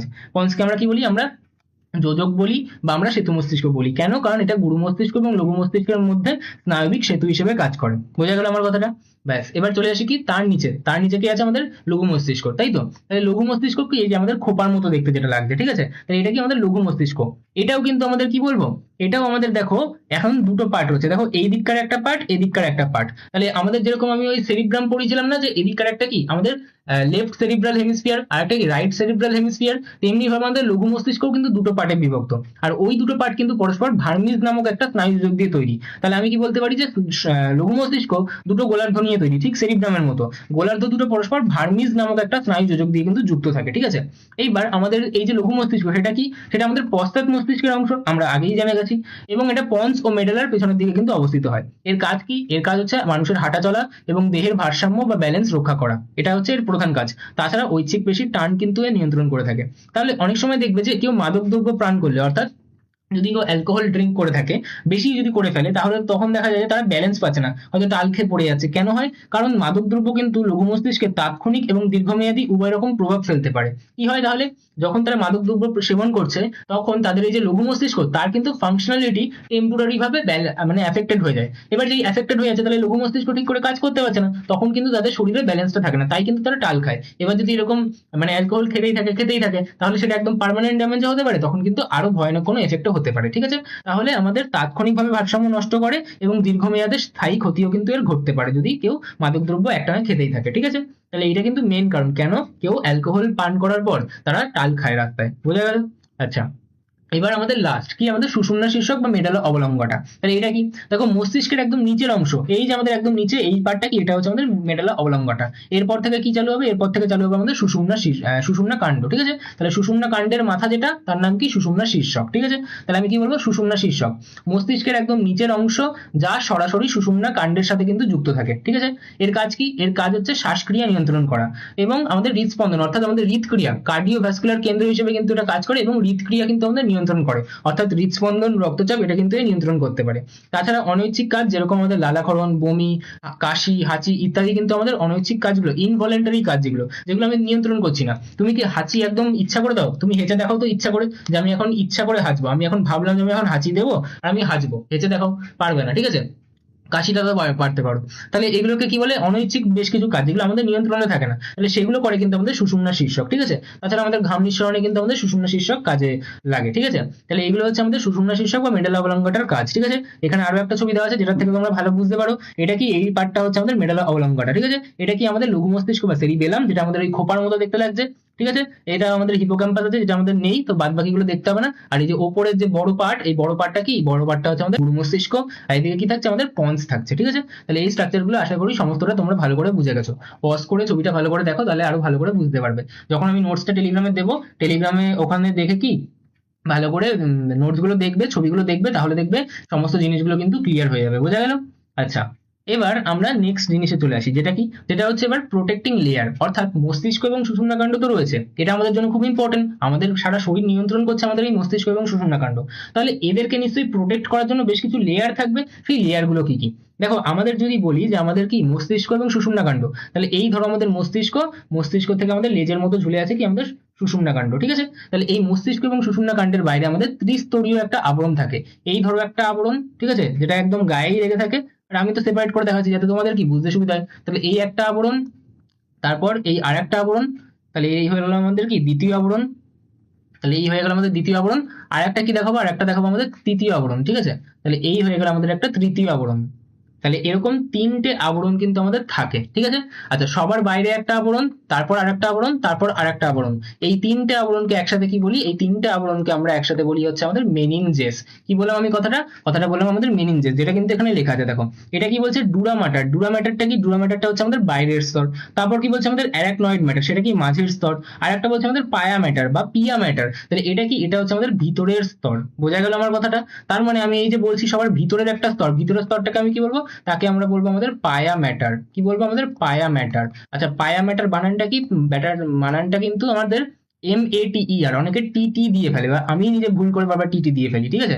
তাই আমি এখানটা বলে দিলাম, ঠিক আছে। ওই ম্যাটার আলাদা, ওটা ম্যাটার হয়ে যাবে তাহলে, ঠিক আছে, ম্যাটার হয়ে যায়গা।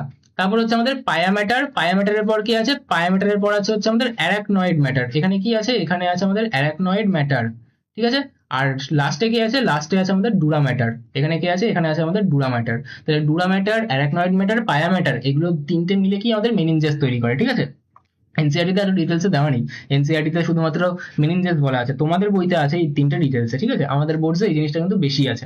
যাই হোক, তো মেনিনজেসের সবচেয়ে বাইরের স্তর কি, আমাদের ডুরা ম্যাটার। এই স্তরটা বেশ শক্ত এবং তন্তুময় হয়, যা বাইরের আঘাত থেকে কিন্তু মস্তিষ্ককে প্রথম স্তরে সুরক্ষা প্রদান করে। সবার বাইরে আছে, তাহলে বাইরে থেকে একটা আঘাত আসলে কি সবার প্রথমে এ অ্যাবজর্ব করবে আঘাতটাকে, তাহলে মস্তিষ্ক বা সুষুম্নাকাণ্ড কি আমাদের আঘাত পাবে না সহজে।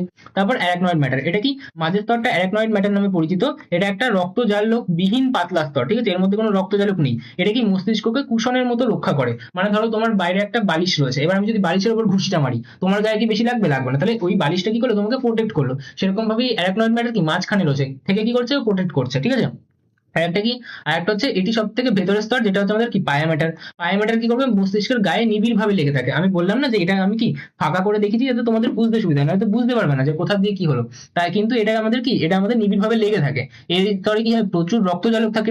রক্তজালক না থাকলে পুষ্টি সরবরাহ হবে কি করে, তাই আমরা কি করবো, এইখানে কিন্তু প্রচুর রক্তজালক থাকে, যেটা কিন্তু আমাদের আমাদের মস্তিষ্ক সুষুম্নাকাণ্ডে কি পুষ্টি সরবরাহ করে থাকে, ঠিক আছে। ছবিতে দেখি আর একটু বেটার বুঝতে পারবো। দেখো, এই যে আমাদের বাইরে কি আছে, এইটা হচ্ছে আমাদের খুলি বা করটি। এটা কি বাইরে রয়েছে আমাদের খুলি বা করটি। এই যে আমাদের স্তরগুলো দেখো, এই হচ্ছে আমাদের ব্রেন শেষ। তারপর এই যে ব্রেনের এই স্ট্রাকচারটা, এই স্ট্রাকচারটাকে আমি জুম করে দেখাচ্ছি। দেখো আমাদের এই ব্রেনের একদম সাথেই এই যে নিবিড় ভাবে লেগে রয়েছে। এটা কি, এটা হচ্ছে আমাদের পায়া ম্যাটার। এটা কি, এটা হচ্ছে আমাদের পায়া ম্যাটার, ঠিক আছে। তার উপরের যে স্তরটা আছে তাকে আমরা কি বলবো, তাকে আমরা বলবো অ্যারাকনয়েড ম্যাটার। অ্যারাকনয়েড ম্যাটার, ঠিক আছে। আর তারপরের যে স্তরটা আছে তাকে আমরা কি বলবো, তাকে বলবো আমাদের ডুরা ম্যাটার। তাকে কি বলবো, তাকে বলবো আমাদের ডুরা ম্যাটার। বোঝা গেল, তাহলে এরকম ভাবে কিন্তু এটা থাকবে। আর তার বাইরে কি থাকবে, তার বাইরে থাকে আমাদের করটি বা আমাদের কি খুলি। বোঝা গেল। যদি আমি সুষুম্নাকাণ্ডের মেনিনজেস দেখাই, তাহলে দেখো বাইরে আমাদের এটা কি, দেখো আমাদের প্রথম একটা লেয়ার রয়েছে, এই প্রথম লেয়ার। তারপর দেখো এই যে আমাদের মাঝখানে একটা লেয়ার আছে, এটা আমাদের দ্বিতীয় লেয়ার। তারপর দেখো সবার বাইরে আরেকটা লেয়ার আছে, এটা কি, এটা হচ্ছে আমাদের তৃতীয় লেয়ার। তাহলে সব থেকে বাইরে যেটা লেয়ার তাকে আমরা কি বলি, তাকে আমরা বলি হচ্ছে আমাদের ডুরা ম্যাটার। এটা কি, এটা হচ্ছে আমাদের ডুরা ম্যাটার। আচ্ছা, মাঝখানে আমাদের যে লেয়ারটা আছে পিঙ্ক কালারের, সেটা কি, সেটা হচ্ছে আমাদের অ্যারাকনয়েড ম্যাটার। এটা কি, এটা হচ্ছে আমাদের অ্যারাকনয়েড ম্যাটার। আর আমাদের একদম ভিতরে যে এই যে রেডিশ কালারের আমাদের একটা লেয়ার দেখতে পাচ্ছি একদম আমাদের যে কি বলছি, আমাদের যে সুষুম্না কাণ্ড তার গায়ে, তো ওটা কি, ওটা হচ্ছে আমাদের পায়া ম্যাটার। তাহলে এটা কি, এটা হচ্ছে আমাদের পায়া ম্যাটার। বোঝা গেল? তাহলে pia mater, arachnoid mater, dura mater, তিনটেকে একত্রে আমি কি বলবো, তিনটেকে একত্রে আমি বলবো হচ্ছে আমাদের মেনিনজেস। তাহলে মেনিনজেস আমাদের কোথায় থাকে, আমাদের যে সেন্ট্রাল নার্ভাস সিস্টেমের মস্তিষ্ক এবং সুষুম্না কাণ্ড উভয়কে প্রোটেক্ট করার জন্য তাদের বাইরে থাকে। এবার আমরা একটা জিনিস পড়বো, সেটা হচ্ছে মেনিনজিস আর সেরিব্রোস্পাইনাল ফ্লুইডের মধ্যে পার্থক্যটা কি বা তুলনা করো। দেখো সেরিব্রোস্পাইনাল ফ্লুইডের কাজ বা আলাদা করে কিন্তু তোমাদের খুব দিতে পারে, তো এটা কিন্তু আমাদের জন্য ভেরি ভেরি ইম্পর্টেন্ট। বোঝা গেল আমার কথাটা? দেখো, মেনিনজেস কি, মেনিনজেস আমাদের কঠিন যোগ কলা দ্বারা একটা তৈরি ত্রিস্তরীয় আবরণ বা আমাদের একটা সলিড মেমব্রেন, যেটা কি আমাদের মেনিনজেস নামে পরিচিত, যার তিনটে স্তর। একটা আমাদের কি পায়া matter, dura matter, arachnoid matter. Arachnoid matter মাঝখানে থাকে, ডুরা ম্যাটার কি সবার বাইরে থাকে, এবং আমাদের সবার ভেতরে থাকে কি আমাদের পায়া ম্যাটার বা পিয়া ম্যাটার। ঠিক আছে? আচ্ছা, এবার করোটি ও মেরুদণ্ডর নিচের থেকে মস্তিষ্ক ও সুষুম্না কাণ্ডকে বাইরে থেকে আবৃত করে রাখে হচ্ছে আমাদের এই মেনিনজেস। এর তিনটে স্তর, ডুরা ম্যাটার হচ্ছে সবার বাইরে, অ্যারাকনয়েড ম্যাটার সবার মাঝখানে, এবং পায়া ম্যাটার বা পিয়া ম্যাটার কি আমাদের ভেতরের দিকে। এর কাজ কি, স্নায়ুতন্ত্রকে ঢেকে রাখা এবং যান্ত্রিক আঘাত থেকে রক্ষা করা, এটাই এর কাজ। কিন্তু সেরিব্রোস্পাইনাল ফ্লুইড কি করে, দেখো, এটা স্বচ্ছ বর্ণহীন সামান্য ক্ষারীয় তরল পদার্থ, অর্থাৎ এটা একটা ফ্লুইড। কোথায় থাকে, দেখো, মস্তিষ্কের ভেন্ট্রিকল, সুষুম্নাকাণ্ডের কেন্দ্রীয় নালী এবং সাব অ্যারাকনয়েড স্পেস, এই তিনটে জায়গাতে কিন্তু আমাদের কি থাকে, আমাদের সিএসএফ থাকে। সাব অ্যারাকনয়েড স্পেসটা কি, দেখো আমি যে বললাম যে এটা ধরো আমাদের ব্রেন, এবার এই ব্রেনের থেকে কি থাকছে নিচে লেজের মতো করে আমাদের স্পাইনাল কর্ড। এবার এদের বাইরে আমি কি বললাম, তিনটা লেয়ার আছে। প্রথমে ধরো এর গায়েই লেগে আছে কি, সেটা হচ্ছে আমাদের পায়া ম্যাটার, তাই তো? তাহলে এদের বাইরে কি রয়েছে, প্রথম আমাদের লেয়ারটা হচ্ছে আমাদের পায়া ম্যাটার, এটা কি পায়া ম্যাটার। তারপর কি আসবে, তারপর আসবে আমাদের অ্যারাকনয়েড ম্যাটার, তারপর এটাকে থাকলো, এটা থাকলো হচ্ছে আমাদের অ্যারাকনয়েড ম্যাটার। মোট আমাদের তিনটে রয়েছে। তাহলে এরপরে আরেকটা লেয়ার আসবে, সেটা কি, সেটা হচ্ছে আমাদের ডুরা ম্যাটার। তাহলে ওটা কি হবে, ওটা হবে আমাদের ডুরা ম্যাটার। তাহলে এর বাইরে আরেকটা লেয়ার আছে, তার নাম হবে হচ্ছে আমাদের ডুরা ম্যাটার। এই হচ্ছে আমাদের কি, এটা আমাদের মেনিনজেস, ত্রিস্তরীয় আবরণ। তাহলে এটা হচ্ছে আমাদের মেনিনজেস। এইবার আমাদের ভালো করে লক্ষ্য করো যে এইটাকে আমি কি বলেছিলাম, এটাকে আমি বললাম হচ্ছে আমাদের অ্যারাকনয়েড ম্যাটার, তাই তো? Arachnoid mater. ওকে। আচ্ছা, আর এই ভিতরের যে লাল কালি দিয়ে আমি যেটা দেখালাম, ওটা কি, ওটা হচ্ছে আমাদের পায়া ম্যাটার, তাই তো? তাহলে এটা কি, এটা হচ্ছে আমাদের পায়া ম্যাটার। তাহলে এই যে অ্যারাকনয়েড ম্যাটার এবং পায়া ম্যাটার এবং আমাদের কি পায়া ম্যাটার, এদের মাঝখানের যে স্পেসটা তাকে আমরা বলি হচ্ছে আমাদের কি সাব অ্যারাকনয়েড স্পেস। আর এর মধ্যে থাকে হচ্ছে আমাদের একটা বিশেষ ফ্লুইড, সেই বিশেষ ফ্লুইডটাই হচ্ছে আমাদের সিএসএফ, যেটা আমরা পড়ছি আর কি, তাই তো? তাহলে এর মধ্যেই কি থাকে, এর মধ্যেই থাকে হচ্ছে আমাদের ওই সিএসএফ যেটা আমরা পড়ছি, তাই তো? তাহলে সিএসএফ এর ফুল ফর্ম কি, সিএসএফ এর ফুল ফর্ম হচ্ছে আমাদের সেরিব্রো স্পাইনাল ফ্লুইড, তাই তো? তাহলে এর মধ্যে কি থাকে, এর মধ্যে থাকে হচ্ছে আমাদের সেরিব্রো স্পাইনাল ফ্লুইড। আর এই অংশটাকেই আমরা কি বলি, এই অংশটাকেই আমরা বলি হচ্ছে আমাদের সাব অ্যারাকনয়েড স্পেস। তাহলে আমি এটাকে কি বলবো, সাব অ্যারাক, ARACH, তো আমি ভুল লিখছি একটু, ARACHNOID, অ্যারাকনয়েড স্পেস। ঠিক আছে? তাহলে আমাদের যে আমাদের অ্যারাকনয়েড ম্যাটার আর পায়া ম্যাটার, তার মধ্যবর্তী অংশটাকে আমরা বলি সাব অ্যারাকনয়েড স্পেস, আর তার মধ্যে থাকে হচ্ছে আমাদের সেরিব্রোস্পাইনাল ফ্লুইড। বোঝা গেল? বেসিক্যালি এর কাজটা কি হবে, বেসিক্যালি এর কাজ হবে যে বাইরে থেকে যদি কোনো আঘাত আসে, তাহলে এই তরলটা কি করবে, একটা শক অ্যাবজর্বার হিসেবে কাজ করবে। মানে তরলটা কি করবে, বাইরের আঘাতটার কিন্তু প্রবলতা আমাদের কমিয়ে দেবে। ঠিক আছে? তো তাই জন্য আমাদের আঘাতটা কম লাগবে, ভিতরের যে অংশটা অর্থাৎ আমাদের ব্রেন, আমাদের স্পাইনাল কর্ড, তার কাছে গিয়ে কিন্তু কম পৌঁছাবে। ঠিক আছে? তাহলে সিএসএফ কি করে, আমাদের শক অ্যাবজর্বার হিসেবে কাজ করে, পুষ্টি সরবরাহ করে এবং বর্জ্য অপসারণ কিন্তু করে থাকে। তাহলে এগুলো কিন্তু আমাদের সিএসএফ এর কাজ। ঠিক আছে? এবার এখানে এই যে বলা হচ্ছে যে আমাদের কি বিভিন্ন মস্তিষ্কের ভেন্ট্রিকেলের মধ্যে থাকে, এই ভেন্ট্রিকেল জিনিসটা কি সেটা আমি চাইলে বোঝাতে পারি। তো আশা করি যদি কেউ না দেখতে চাও তাহলে এই পার্টটা স্কিপ করতে পারো, করে টাইম লাইন দিয়ে দেবো, পরের পার্টে চলে যাও। ঠিক আছে? তো আমি 1 সেকেন্ড কপি করে নিই, যেখানে আমি লাস্ট তৈরি করেছিলাম এই পার্টটা আমাকে কপি করতে হবে। ঠিক আছে? তো লেট মি কপি দিস। ডান দিকের লেখাগুলো আমি মুছতে থাকি এবং সাথে সাথে আমি তোমাদেরকে ভেন্ট্রিকল কি সেটা বলতে থাকি। দেখো, বেসিক্যালি আমাদের মস্তিষ্কের ভিতরে থাকে বেশ কিছু এমন ফাঁপা গহ্বর, যেগুলো কিন্তু আমাদের পুরোপুরি ফাঁকা থাকে না, কি থাকে ওর মধ্যে তরল থাকে এক বিশেষ, সেই তরলটাই কি, সেই তরলটাই হচ্ছে আমাদের সেরিব্রো স্পাইনাল ফ্লুইড। ঠিক আছে? তাহলে এই তরলপূর্ণ যে ফাঁপা গহ্বর গুলো, তাদেরকেই আমরা বলছি হচ্ছে আমাদের ভেন্ট্রিকলস। ঠিক আছে? কতগুলো ভেন্ট্রিকলস থাকে, আমাদের 4টে ভেন্ট্রিকলস থাকে। কি কি, দুটো থাকবে আমাদের কি ল্যাটারাল ভেন্ট্রিকলস। ঠিক আছে? তো ল্যাটারাল ভেন্ট্রিকলস কোথায় থাকবে, এই ধরো এখানে আমাদের একটা ল্যাটারাল ভেন্ট্রিকলস রয়েছে, এই আমাদের একটা ল্যাটারাল ভেন্ট্রিকল রয়েছে। ঠিক আছে? দুটো ল্যাটারাল ভেন্ট্রিকল হয়ে গেল। এই আমাদের কি, এটা হচ্ছে আমাদের তৃতীয় ভেন্ট্রিকল। ঠিক আছে? আর একটা কোথায় থাকবে, আর একটা থাকবে আমাদের 4 নম্বর। 4 নম্বরটা কোথায় থাকবে, ঠিক আছে? তাহলে এইখানটায় আমাদের থাকলো আর একটা। বোঝা গেল আমার কথাটা? তাহলে এইবার এই যে দুটো ল্যাটারাল ভেন্ট্রিকেল রয়েছে এটা আবার তৃতীয় ভেন্ট্রিকেলের সাথে যুক্ত থাকে। তাহলে কি করব, আমি এখান থেকে একটা এরকম ছিদ্র বা একটা পথ দেখিয়ে দিচ্ছি, ঠিক আছে। এইবার এই যে আমাদের এখানটায় পথটা দেখালাম না, এরই একটা বিশেষ নাম আছে যেটা হয়তো তোমরা অনেক জায়গায় দেখতে পারো। এর নামটা হচ্ছে আমাদের ফোরামেন অফ মনরো। কি বলবো, এর নাম হচ্ছে আমাদের ফোরামেন অফ মনরো। ঠিক আছে, কি করে এটা, এটা আমাদের এই যে প্রথম ভেন্ট্রিকল এবং দ্বিতীয় ভেন্ট্রিকল, যেটা আমাদের কি ল্যাটারাল ভেন্ট্রিকলস নামে পরিচিত, সেটা আমাদের তৃতীয় ভেন্ট্রিকলের সাথে কিন্তু যুক্ত করে। একই সাথে আমি বলতে পারি এই যে আমাদের তৃতীয় ভেন্ট্রিকল আছে এটা আবার কি আমাদের ফোর্থ ভেন্ট্রিকলের সাথে যুক্ত থাকে। সেটা কিসের সাহায্যে যুক্ত থাকে, সেটা থাকে আমাদের অ্যাকুইডাক্ট অফ সিলভিয়াস বা সেরিব্রাল অ্যাকুইডাক্টের সাহায্যে। ঠিক আছে, তাহলে এখান থেকে এই আমাদের একটা এরকম অংশ নেমে যাচ্ছে, যার নামটা আমি কি বলবো, যার নামটা আমি বলবো হচ্ছে আমাদের অ্যাকুইডাক্ট অফ সিলভিয়াস। ঠিক আছে, অ্যাকুইডাক্ট অফ সিলভিয়াস। ঠিক আছে, তো এইটা গেল আমাদের কি অ্যাকুইডাক্ট অফ সিলভিয়াস এবং ফোরামেন অফ মনরো। যদি কেউ জিজ্ঞাসা করে যে অ্যাকুইডাক্ট অফ সিলভিয়াস কি, তাহলে আমি কি বলবো যে এটা একটা সংকীর্ণ নালী যেটা আমাদের তৃতীয় ভেন্ট্রিকল এবং চতুর্থ ভেন্ট্রিকলের সাথে কিন্তু যুক্ত করে। ঠিক আছে, তাহলে থার্ড ভেন্ট্রিকল কি আমাদের এই ফোর্থ ভেন্ট্রিকলের সাথে যুক্ত হতে পারলো। তাহলে এগুলো আমাদের বিশেষ কিছু ভেন্ট্রিকল, যে ভেন্ট্রিকল গুলোর মধ্যে কি থাকে আমাদের সিএসএফ থাকে। তো সেইটার কথাই কিন্তু আমরা এখানে বলছিলাম বেসিক্যালি। ঠিক আছে, এবার চলে আসে আমাদের ধূসর বস্তু আর শ্বেত বস্তুর মধ্যে তুলনাটা করতে, যদি আমাদেরকে দেয় তাহলে ধূসর বস্তু কি আর শ্বেত বস্তু কি। আমি বলেইছি আগে যে আমাদের কি, আমাদের যে সেল বডি গুলো রয়েছে ওই সেল বডি গুলোর যে কালেকশন, তাদেরকে আমরা কি বলছি, তাদেরকে আমরা বলছি ধূসর বস্তু। কেন ধূসর বস্তু বলছি, কারণ ওদের মধ্যে কোনো ফ্যাট জাতীয় মাইলিন সিদ নেই, তাই ওদেরকে কিন্তু সাদা দেখায় না, বরং ধূসর দেখায়, কারণ ওদের মধ্যে আমাদের কি আছে, নিজল দানা দানা রয়েছে। ঠিক আছে, তো এদেরকে বলে ধূসর বস্তু। আর এই যে আমাদের যে অ্যাক্সন গুলো তারা যদি মাইলিনেটেড হয়, অর্থাৎ এদের যদি মাইলিন সিট থাকে, মাইলিন সিট কিরকম হয়, ফ্যাট জাতীয় হয়, তাহলে তাদেরকে কিন্তু দেখায় আমাদের সাদা, তাই এদেরকে কি বলি, আমরা শ্বেত বস্তু বলি। ঠিক আছে, তাহলে এখানে ওটাই লেখা আছে, তোমরা চাইলে একবার পড়ে নিতে পারবে, আমি আর টাইম ওয়েস্ট করছি না। ঠিক আছে, বাকি গুরু মস্তিষ্ক বা লঘু মস্তিষ্ক আমি যদি বলি, তাহলে তাদের কিন্তু বাইরে অর্থাৎ কর্টেক্স রিজনটা থাকে আমাদের ধূসর বস্তু। আমি সেরিব্রামের কথাই বলেছিলাম যে সেরিব্রাল যে কর্টেক্স সেটা কি দিয়ে তৈরি হয়, আমাদের ধূসর বস্তু দিয়ে তৈরি হয়, অর্থাৎ ওখানে কিন্তু আমাদের কোষ দেহগুলো আছে, কোষ দেহ আছে, তাই জন্য সেরিব্রাল কর্টেক্সে আমরা কি বিভিন্ন প্রসেসিং করতে পারি। কিন্তু মেডালায় আমাদের এক্সন থাকে, তাই সেরিব্রাল আমাদের যে মেডালা আছে ওই মেডালায় কিন্তু আমাদের প্রসেসিং হয় না। ঠিক আছে, আচ্ছা। আর যদি ডায়ানসেফালনের কথা বলি, তো ডায়ানসেফালন তোমাদের দরকার নেই, তোমাদের দরকার হচ্ছে আমাদের সুষুম্নাকাণ্ড। সুষুম্নাকাণ্ডে কিন্তু উল্টো হয়, সুষুম্নাকাণ্ডে কি হয়, ভিতরের দিকে আমাদের ধূসর বস্তু থাকে যেটা আমাদের এইচ আকৃতির মতো কিন্তু দেখায়। ঠিক আছে, আর বাইরের দিকে আমাদের শ্বেত বস্তু থাকে যেটা আমাদের কিন্তু প্রতিবর্ত ক্রিয়া আমরা যখন পড়বো তখন কিন্তু আমাদের জন্য খুব ইম্পর্টেন্ট হবে, তাই এটা কিন্তু আমি বলে দিলাম, কারণ এটা কিন্তু আমাদের জন্য ভেরি ভেরি ইম্পর্টেন্ট। বোঝা গেল? আচ্ছা, এবার চলে আসে আমাদের প্রতিবর্ত ক্রিয়া। তাহলে অনেকক্ষণ আমাদের ব্রেন হলো, আমাদের সুষুম্নাকাণ্ড হলো, এবার চলে আসে আমাদের প্রতিবর্ত ক্রিয়া এবং প্রতিবর্ত পথ কি জিনিস। ঠিক আছে, তো খুব ইন্টারেস্টিং সেশন হতে চলেছে। এখানে এই ডাউটটাও তোমাদের ক্লিয়ার হবে যে সুষুম্নাকাণ্ড দিয়েই কি আমাদের প্রতিবর্ত ক্রিয়া নিয়ন্ত্রণ হয়, নাকি আমাদের যে হিরো, আমাদের যে ব্রেন, সেও কিন্তু কোনো না কোনো কাজ করলে করতে পারে। তো এটাও আমরা দেখবো, এরও অ্যান্সার পেয়ে যাবো। ঠিক আছে, অ্যান্সার আশা করি বুঝতেই পারছো যে কি হতে পারে। যাই হোক, সংজ্ঞা আমরা যদি আমাদের ক্লাস 10 সিলেবাস হিসেবে বলি, দেখো ক্লাস 10 সিলেবাসে আমাদের স্পাইনাল যে রিফ্লেক্স তার অ্যারাউন্ডে কিন্তু আমরা কাজ করি। তাহলে স্পাইনাল রিফ্লেক্স সম্পর্কে কিন্তু আমরা পড়ি আমাদের ক্লাস 10 সিলেবাসে। ঠিক আছে, তো নির্দিষ্ট কিছু সংবেদী উদ্দীপনা, অর্থাৎ বাইরে থেকে কোনো উদ্দীপনা আসলো, সংবেদী মানে কি সংজ্ঞাবহ, তাহলে বাইরে থেকে কোনো উদ্দীপনা আসলো, নির্দিষ্ট এমন কিছু উদ্দীপনা যদি আসে, তাহলে মস্তিষ্কের সরাসরি ইনভলভমেন্ট ছাড়াই, অর্থাৎ নির্দেশ ছাড়াই, মস্তিষ্ককে আমি জানাচ্ছিও না, সুষুম্নাকাণ্ডের মাধ্যমে যে দ্রুত স্বতঃস্ফূর্ত এবং অনৈচ্ছিক প্রতিক্রিয়া হয়, দ্রুত মানে খুব তাড়াতাড়ি হবে, স্বতঃস্ফূর্ত মানে নিজে থেকে হবে, অনৈচ্ছিক মানে আমার ইচ্ছাকালীন কিন্তু হবে না, আমি টেরও পাবো না, হুট করে হয়ে যাবে। ঠিক আছে, প্রতিক্রিয়া সৃষ্টি হয়, তাকে আমরা বলবো প্রতিবর্ত ক্রিয়া। যেরকম ধরো একটা গরম বস্তুতে হাত পড়েছে, হট করে তুমি কি হাতটা সরিয়ে নাও, তুমি কি তখন টের পাও ইমা গরম বস্তুতে হাত রেখেছি সরাতে হবে, এত কিন্তু টের পাও না, হুট করে হাতটা সরে যায়, তারপর তুমি বুঝতে পারো ইমা আমি তো গরম বস্তুতে হাত রাখছিলাম, আর তো হাত পুড়ে যেত।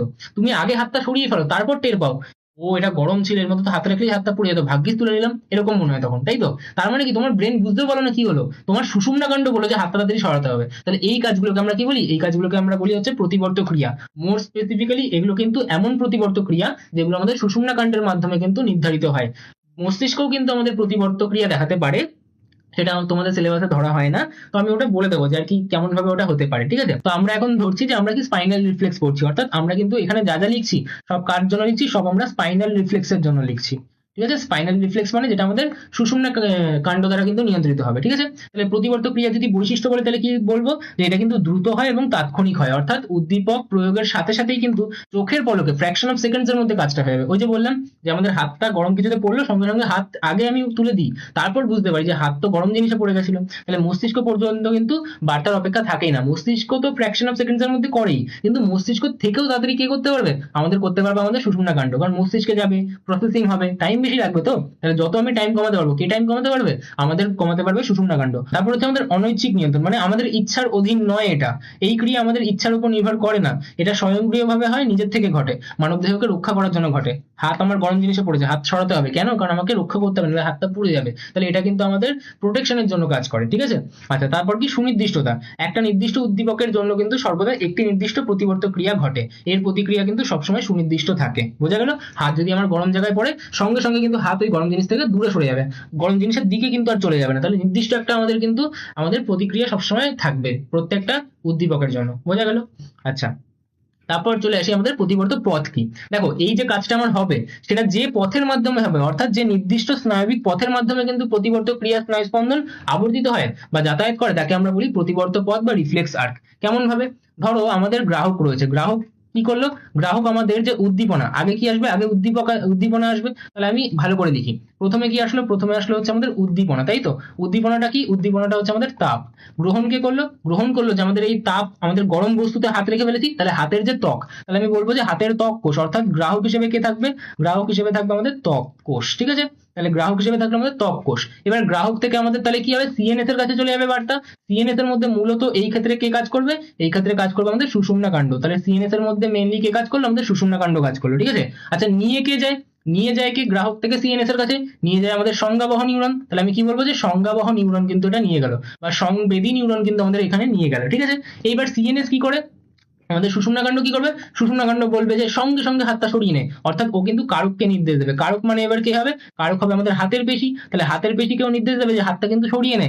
কার মাধ্যমে নির্দেশটা দেবে, আমাদের মোটর নিউরনের মাধ্যমে। তাহলে আমাদের যে আজ্ঞাবহ নিউরন বা মোটর নিউরন, তাহলে এই আজ্ঞাবহ নিউরন বা মোটর নিউরন কিন্তু আমাদের নির্দেশটা নিয়ে যাবে কার মাধ্যমে, নির্দেশটা নিয়ে যাবে আমাদের আজ্ঞাবহ নিউরনের মাধ্যমে কারকের কাছে। তারপর কারক কি করবে, হাত সরিয়ে দেবে, তাহলে আমাদের কি হবে, এবার সাড়া প্রদান হলো। তাহলে সাড়া প্রদানের নিচে কি লিখবো, সাড়া প্রদান আমি নিচে লিখবো যে আমি হাত সরিয়ে নিলাম, তাহলে কি লিখবো যে হাত সরিয়ে নেওয়া হলো। তাহলে এই যে আমাদের একটা পুরো সাইকেল চললো, যে কিভাবে কিভাবে হচ্ছে, স্টেপ বাই স্টেপ লিখলাম, এটাকেই আমরা বলছি কি প্রতিবর্ত পথ, অর্থাৎ এটা আমি এর স্নায়বিক পথ অঙ্কন করলাম, যে স্নায়বিক পথের মাধ্যমে কিন্তু আমাদের এই কাজটা সম্পন্ন হলো।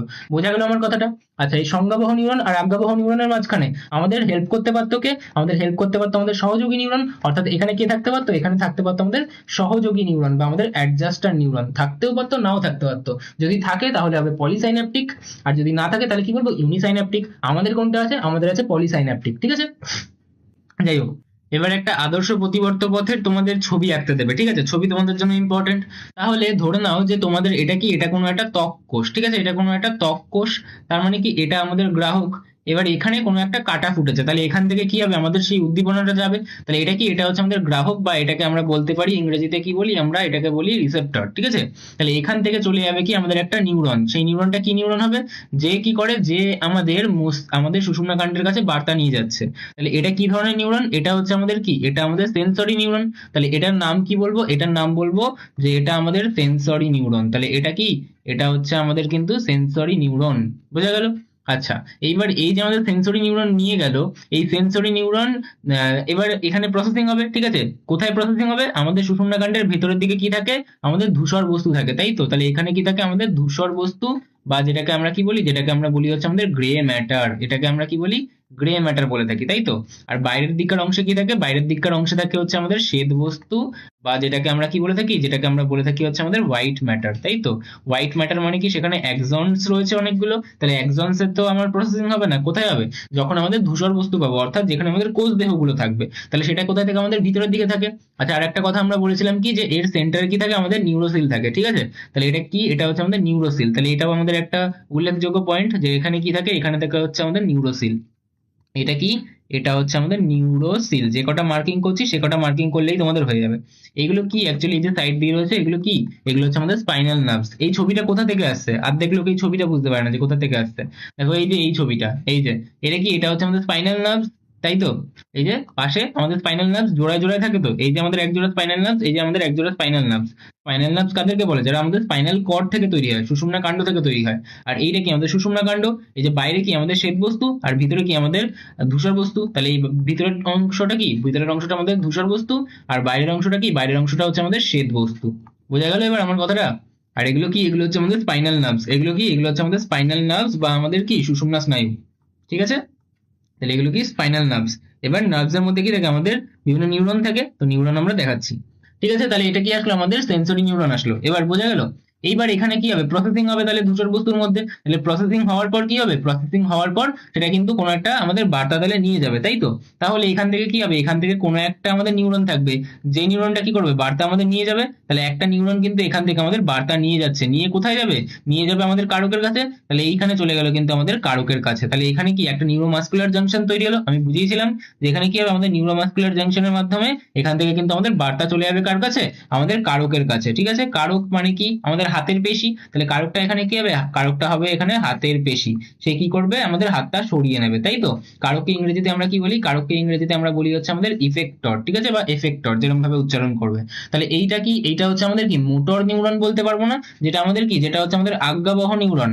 এটা কি সংজ্ঞাবহ নিউরন, এটা কি আমাদের আজ্ঞাবহ নিউরন। তাহলে একে আমরা কি বলবো, একে আমরা বলবো হচ্ছে আমাদের মোটর নিউরন বা আমাদের কি আজ্ঞাবহ নিউরন। ঠিক আছে, তাহলে এটা কি সেন্সরি নিউরন বা সংবেদী নিউরন বা আজ্ঞাবহ নিউরন। এটা কি আমাদের মোটর নিউরন বা চেষ্টীয় নিউরন বা আমাদের কি আজ্ঞাবহ নিউরন, তাই তো। এটা সংজ্ঞাবহ বলেছিলাম তো, আর এটা আজ্ঞাবহ হবে। ঠিক আছে, যদি বাই চান্স ভুল বলে থাকি তাহলে খেয়াল করে নিও।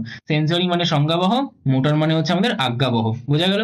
আচ্ছা, এবার এই যে সেন্সরি এবং মোটর, এদের মধ্যে আবার সাহায্য করার জন্য একটা স্পেশাল নিউরন থাকে না, সেটাও আমরা এখানে কিন্তু দেখাবো। কি, এদের মাঝখানে কি থাকবে, আমাদের একটা স্পেশাল নিউরন, যে নিউরনটা আমাদের এই কেন্দ্রীয় স্নায়ুতন্ত্রে কি করবে, এদেরকে কিন্তু হেল্প করবে। ঠিক আছে, এটা আমাদের তীর চিহ্ন দিলে তো হবে না, তো আমাকে এটা ঠিক করে আঁকতে হবে। তো এখানে কি থাকছে, আমাদের মাঝখানে হেল্প করছে কিন্তু আমাদের আর একটা নিউরন। এই নিউরনটা কি তাহলে, এই নিউরনটা হচ্ছে কিন্তু আমাদের অ্যাসোসিয়েশন নিউরন। এই নিউরনটা কি, এটা হচ্ছে আমাদের অ্যাসোসিয়েশন নিউরন। এটা হচ্ছে আমাদের অ্যাসোসিয়েশন নিউরন, বা এটাকে আমরা কি বলি, এটাকে আমরা বলি হচ্ছে আমাদের সহযোগী নিউরন।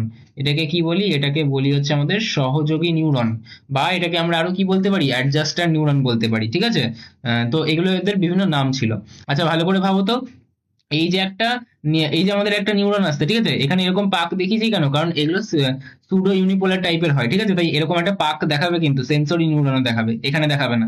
সেন্সরি নিউরনের ক্ষেত্রে এখানে এরকম একটা পাক দেখাবে। ঠিক আছে, তো এবার ভাবো, এইটা তার অ্যাক্সনের শেষ প্রান্ত, আর এটা কি আমাদের ডেনড্রনের আমাদের শুরু প্রান্ত, তাই তো। তাহলে এই যে এখানে ডেনড্রন আছে বা ডেনড্রাইট রয়েছে, এখানটা তাহলে কি হবে, এক্সোডেনড্রাইটিক সাইন্যাপস তৈরি হবে। অর্থাৎ এখানে কি আছে, এখানে কিন্তু আমাদের একটা সাইন্যাপস রয়েছে। তাহলে এটা আমাদের একটা সাইন্যাপস। আবার দেখো, আমাদের এই যে অ্যাসোসিয়েশন নিউরন বা সহযোগী নিউরন বা অ্যাডজাস্টার নিউরন, তার যে শেষ প্রান্ত, তার থেকে আমাদের বার্তা যাবে কার কাছে, আমাদের এই মোটর নিউরনের কাছে। তাহলে এই জায়গাতেও আমাদের কি আছে, এই জায়গাতেও একটা সাইন্যাপস তৈরি হয়েছে না, তাহলে এখানেও কিন্তু আমাদের একটা সাইন্যাপস আছে। তাহলে মোট কতগুলো সাইন্যাপস আছে, দুটো সাইন্যাপস, তাই তো। তাহলে আমি বলতে পারি যে এখানে একের বেশি সাইন্যাপস আছে, অর্থাৎ এটা কিন্তু একটা পলিসাইন্যাপটিক রিফ্লেক্স আর্ক।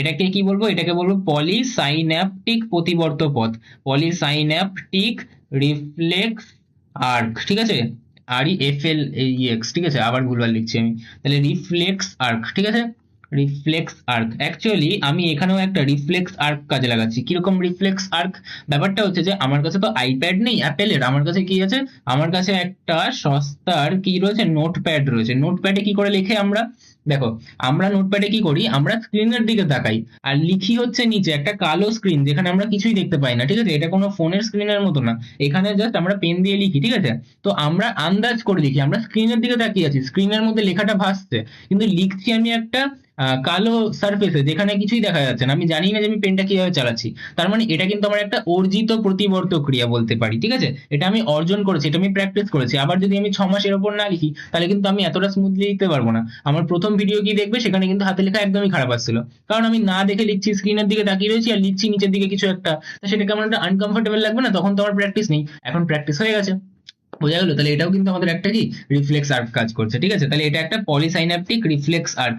এমনও হতে পারতো যে এখানে কি হলো, আমাদের এই যে অ্যাসোসিয়েশন নিউরনটা থাকলোই না। তাহলে যদি আমাদের অ্যাসোসিয়েশন নিউরনটা না থাকে, তাহলে কি হবে, এই আমাদের সেন্সরি নিউরন আর মোটর নিউরন মাঝখানে তাহলে একটাই সাইন্যাপস আছে, তাহলে তখন কি হতো, এখানে একটাই সাইন্যাপস থাকতো। তাহলে এখানে কি সাইন্যাপস মাত্র একটা থাকতো, তখন আমরা এটাকে বলতাম হচ্ছে আমাদের ইউনিসাইন্যাপটিক রিফ্লেক্স আর্ক। কি বললাম, তখন আমরা এটাকে বলতাম ইউনিসাইন্যাপটিক রিফ্লেক্স আর্ক। ঠিক আছে, ওটা আরো ফাস্ট হতো তাহলে।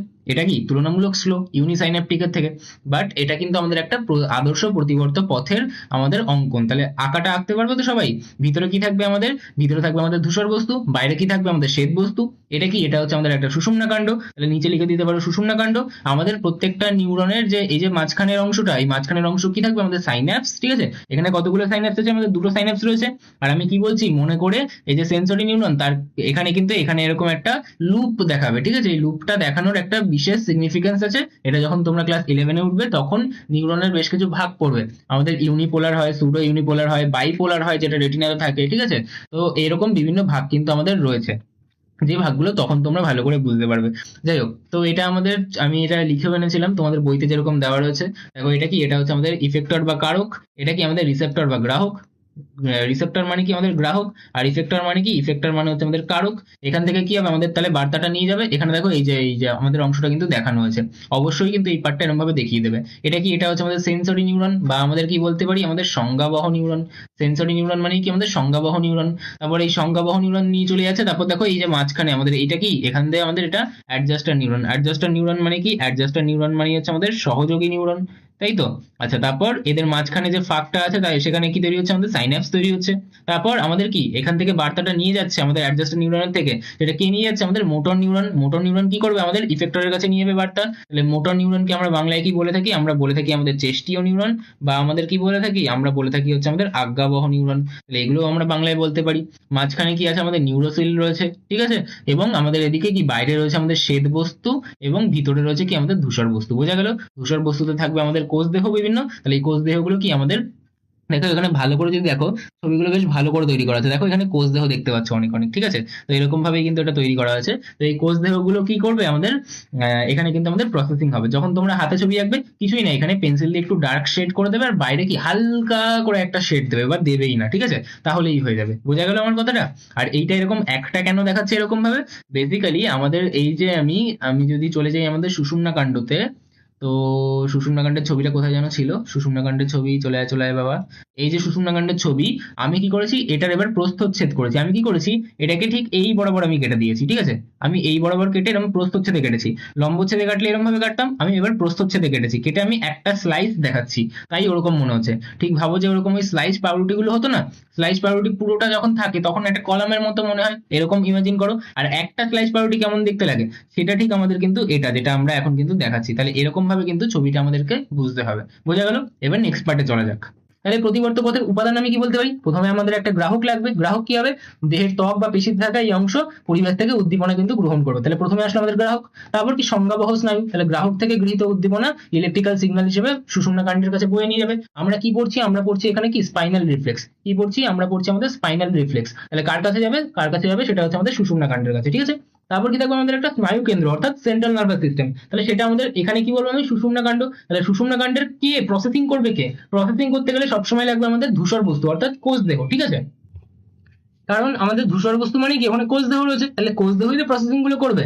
তাহলে সুষুম্না কাণ্ডের ধূসর বস্তু উদ্দীপনা বিশ্লেষণ করে এবং প্রয়োজনীয় যে নির্দেশ সেটা কিন্তু তৈরি করে। তারপর কি হবে? তারপর আমাদের যে চেষ্টীয় স্নায়ু বা মোটর নিউরন, বা আমি কি বলতে পারি? দেখো স্নায়ু বললে আমি নার্ভ বলতে পারতাম, বা আমি নিউরন বলতে পারতাম। নিউরন মানে কি? স্নায়ু কোষ, আর স্নায়ু মানে কি? নার্ভ, ঠিক আছে?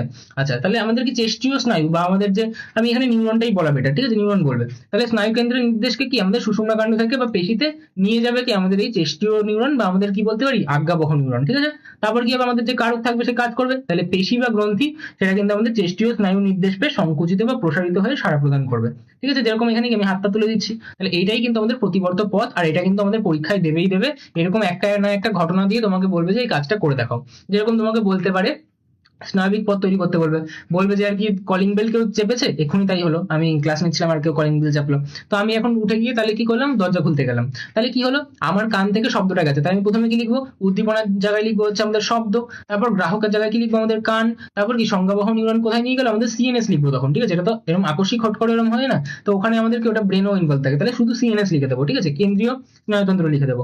তারপর আমি কি লিখবো? যে আজ্ঞাবহ নিউরন, ওখান থেকে আমাদের প্রসেসিং হলো যে আমাকে দরজা খুলতে যেতে হবে। তাহলে কারক কি? আমাকে পা দিয়ে যেতে হবে তো, মানে আমাকে পা চালাতে হবে তো, তাহলে কি পায়ের পেশি লিখে দেবো, তারপর কি আমি সারা প্রধান লিখবো যে উঠে গিয়ে দরজা খুললাম। তাহলে এরকম ভাবে কিন্তু আমরা লিখতে পারবো এই কোশ্চেন গুলোকে, বোঝা গেল? তাহলে এরকম ভাবে ভাষাটা শুধু চেঞ্জ হয়ে যাবে, বাকি প্রসেস কিন্তু একই। তখন বলবে যে স্নায়বিক পথ কিন্তু আমাকে অঙ্কন করতে হবে, বিভিন্ন ঘটনা দিয়ে দেবে, সেই ঘটনার বেসিসে আমাকে স্নায়বিক পথ অঙ্কন করতে হবে, বোঝা গেল? আচ্ছা, এবার যদি আমাকে বলে প্রতিবর্ত পথের রেখাচিত্র অঙ্কন করো, 2 নম্বর দিয়ে দেয়, তাহলে আমি কি বলবো যে প্রথমে আমাদের যায় গ্রাহক থেকে সংজ্ঞাবহ স্নায়ুর মাধ্যমে স্নায়ু কেন্দ্রে, তারপর স্নায়ু কেন্দ্র থেকে আমাদের প্রসেসিং হয়ে চেষ্টীয় স্নায়ুর মাধ্যমে কিন্তু কারকের কাছে বার্তা পৌঁছে যায় যে কোন কাজটা করতে হবে, অর্থাৎ আজ্ঞা পৌঁছে যায় বলা বেটার, ঠিক আছে? আচ্ছা, তাহলে স্নায়ু স্পন্দনের প্রবাহ একটি নির্দিষ্ট পথ অনুসরণ করে, যেটা আমাদের এইটা, যেটা আমি বলে দিলাম, বোঝা গেল? আচ্ছা, এবার প্রতিবর্ত ক্রিয়ার প্রকারভেদ দেখো। প্রতিবর্ত ক্রিয়া আমাদের 2 রকমের ছিল, একটা হচ্ছে আমাদের জন্মগত, একটা হচ্ছে অর্জিত। দেখো জন্মগত কোনটা, ধরো তুমি একদম সবে জন্মালে, তাহলে তখন কি মাতৃদুগ্ধ খাওয়ার একটা আমাদের কি প্রতিভা থাকে, তাহলে যে মাতৃদুগ্ধ খাওয়ার একটা আমাদের স্কিল, ওটা কি আমাদের কেউ শেখাতে হয়েছে? না, বাচ্চা জন্মানোর পর থেকে কিন্তু ওটা পারছে, তার মানে ওটা কিন্তু একটা জন্মগত প্রতিবর্ত ক্রিয়া। Whereas আমি যদি বলি সাইকেল চালানো, তাহলে সাইকেল চালানো কি জন্মানোর পরেই শিখতে পেরেছো? না। আমি বললাম উইকেট কিপিং, তাহলে MS ধোনি কি জন্মানোর পরেই উইকেট কিপিং করতে পারছিল? না, তাহলে ওটা শিখতে হয়েছে। তাহলে কিছু জিনিস থাকে যেটা আমাদের রিফ্লেক্স আর্ট এমন, যেটা আমাদের কি অর্জন করতে হয়েছে, অর্থাৎ অর্জিত, মানে এটা হচ্ছে আমাদের অ্যাকোয়ার্ড। এটাকে আমরা কি বলতে পারি? এটাকে বলতে পারি আমাদের অ্যাকোয়ার্ড আমাদের রিফ্লেক্স আর্ক। আর আমাদের জন্মগত মানে কি? জন্মগত মানে আমি বলতে পারি ইনবর্ন, অর্থাৎ জন্মানোর পর থেকে কিন্তু আমি এই কাজগুলো করতে পারি, ঠিক আছে? ধরো চোখের উপর আলো পড়লো, তাহলে কি চোখ বন্ধ হয়ে যায়, তাহলে এটা কিরকম? এটা জন্মগত, ছোটবেলা থেকেই হচ্ছে। কিন্তু অর্জিত কোনটা? অর্জিত আমি যেটা শিখতে হচ্ছে, ঠিক আছে? গান করা, অরিজিৎ সিং কি জন্মানোর পর থেকেই গান করা চালু করে দিয়েছে? না, তাহলে জন্মানোর পরে যখন ছোট ছিল তখন থেকেই সবাইকে কাঁদিয়ে দিত এরকম ব্রেকআপ ওয়ালা সং শুনিয়ে, ঠিক আছে? কিন্তু ও কি শিখতে হয়েছে, শিখতে শিখতে একদিন অরিজিৎ সিং হতে পেরেছে, তাহলে ওগুলো কি আমাদের অর্জিত। এখন অরিজিৎ সিংকে ঘুম থেকে তুলে দিয়েও একটা গান করতে বলে সে কিন্তু ঠিকঠাক গান করে দেবে, কেন? প্র্যাকটিস হয়ে গেছে, অর্থাৎ এটা কিন্তু তার অর্জিত একটা প্রতিবর্ত ক্রিয়ায় পরিণত হয়ে গেছে, বোঝা গেল?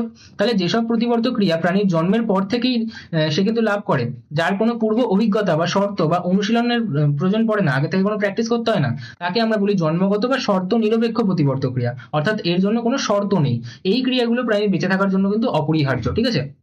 Whereas আমাদের যে প্রতিবর্ত ক্রিয়া জন্মের পর বারবার অনুশীলন করে অভিজ্ঞতা বা কোনো বিশেষ শর্তের প্রভাবে অর্জিত হয়, সেটাকে আমরা বলি অর্জিত বা শর্তাধীন। মানে এই শর্তগুলো আমাকে ফুলফিল করতে হবে, তাহলেই কিন্তু আমি এটা শিখতে পারবো। ধরো তুমি উইকেট কিপিং শিখতে চাইছো MS ধোনির মতো, তাহলে তুমি সারাদিন ব্যাটিং করলে হবে না, নির্দিষ্ট কিছু শর্ত আছে যে তোমাকে উইকেট কিপিংই রোজ রোজ করতে হবে, এরকম বলে প্র্যাকটিস করতে হবে, ওরকম বলে প্র্যাকটিস করতে হবে, এরকম পিচে গিয়ে প্র্যাকটিস করতে হবে। তাহলে সেই শর্তগুলো তুমি মেনটেন করলে তবেই কিন্তু তুমি উইকেট কিপিং শিখতে পারবে, ঠিক আছে? তাহলে নির্দিষ্ট কিছু শর্ত আছে, তাই এটাকে আমরা কি বলি? শর্তাধীন প্রতিবর্ত ক্রিয়া। দীর্ঘ সময় যদি অনুশীলন তুমি না করো, তাহলে এটা তুমি ভুলেও যেতে পারো। যেমন ধরো আমি যখন কলেজে ফার্স্ট টাইম উঠেছিলাম, তখন আমাদের সি প্রোগ্রামিং ছিল, তখন আমি কোডিং করতাম। এবার তখন কোডিং করতে করতে এমন হাত হয়ে গেছিল যে আমি যখন কম্পিউটারের কিবোর্ডে টাইপিং করতাম, তখন কি আমার মানে দেখতে হতো না, যেখানে চাপ দেবো সেখানেই কি আমি সঠিক কিবোর্ড কিন্তু প্রেস করতে পারতাম। বাট তারপর সেকেন্ড সেমিস্টার আসলো, সেকেন্ড সেমিস্টারে একটু থিওরিটিক্যাল সাবজেক্ট বেশি ছিল, ডিএসএ ছিল, যেখানে আমি তুলনামূলক কম লিখতাম, প্রথম দিকে থিওরিতে বেশি মন দিতাম। তো তখন কি হলো, আমি কোডিং কিন্তু কম করছি, অর্থাৎ আমি টাইপিং কিন্তু তখন তুলনামূলক কম করছিলাম। আর আমার কিবোর্ডটা একটু খারাপ হয়ে গেছিল, তখন ল্যাপটপ নিতে একটু দেরি হচ্ছিল, তো আমি তখন বেশি ইউজ করিনি, 1-1.5 মাস। তো 1-1.5 মাস পর যখন আমি ল্যাপটপ নিলাম, এখন আর আমার সেই হাতটা কখন কাজ করছিল না। কেন করছিল না? কারণ 1-1.5 মাসের ওই প্র্যাকটিসটা কিন্তু আমার চলে গেছিল। তারপর আবার আমি প্র্যাকটিস করলাম, আবার আমি যখন নতুন ল্যাপটপ কিনে কোডিং করা চালু করলাম, এখন কিন্তু আমি আবার যখন কম্পিউটারে প্রেস করব, তখন কিন্তু আমি না দেখেই প্রত্যেকটা কি কিন্তু ঠিক জায়গায় চাপ দিতে পারি। তাহলে এই জিনিসটা কি আমার অর্জিত। যেই আমি আবার প্র্যাকটিস করবো না, আবার হয়তো ভুলে যাবো, আবার যদি প্র্যাকটিস করি আবার চলে আসবে। তাহলে এটা কিন্তু আমাদের একটা অ্যাকোয়ার্ড আমাদের প্রতিবর্ত ক্রিয়া, ঠিক আছে? এটা আমাদের প্র্যাকটিস করলে আমাদের আসবে, আবার প্র্যাকটিস না রাখলে ভুলে যাবো, ঠিক আছে? এই জিনিসটাই আমাদের কি করেছিল বিজ্ঞানী প্যাভলভ করেছিল। কি করেছিল বিজ্ঞানী প্যাভলভ? ও একটা কুকুরের সাথে অমানবিকতা করেছিল, ঠিক আছে? কি করেছিল?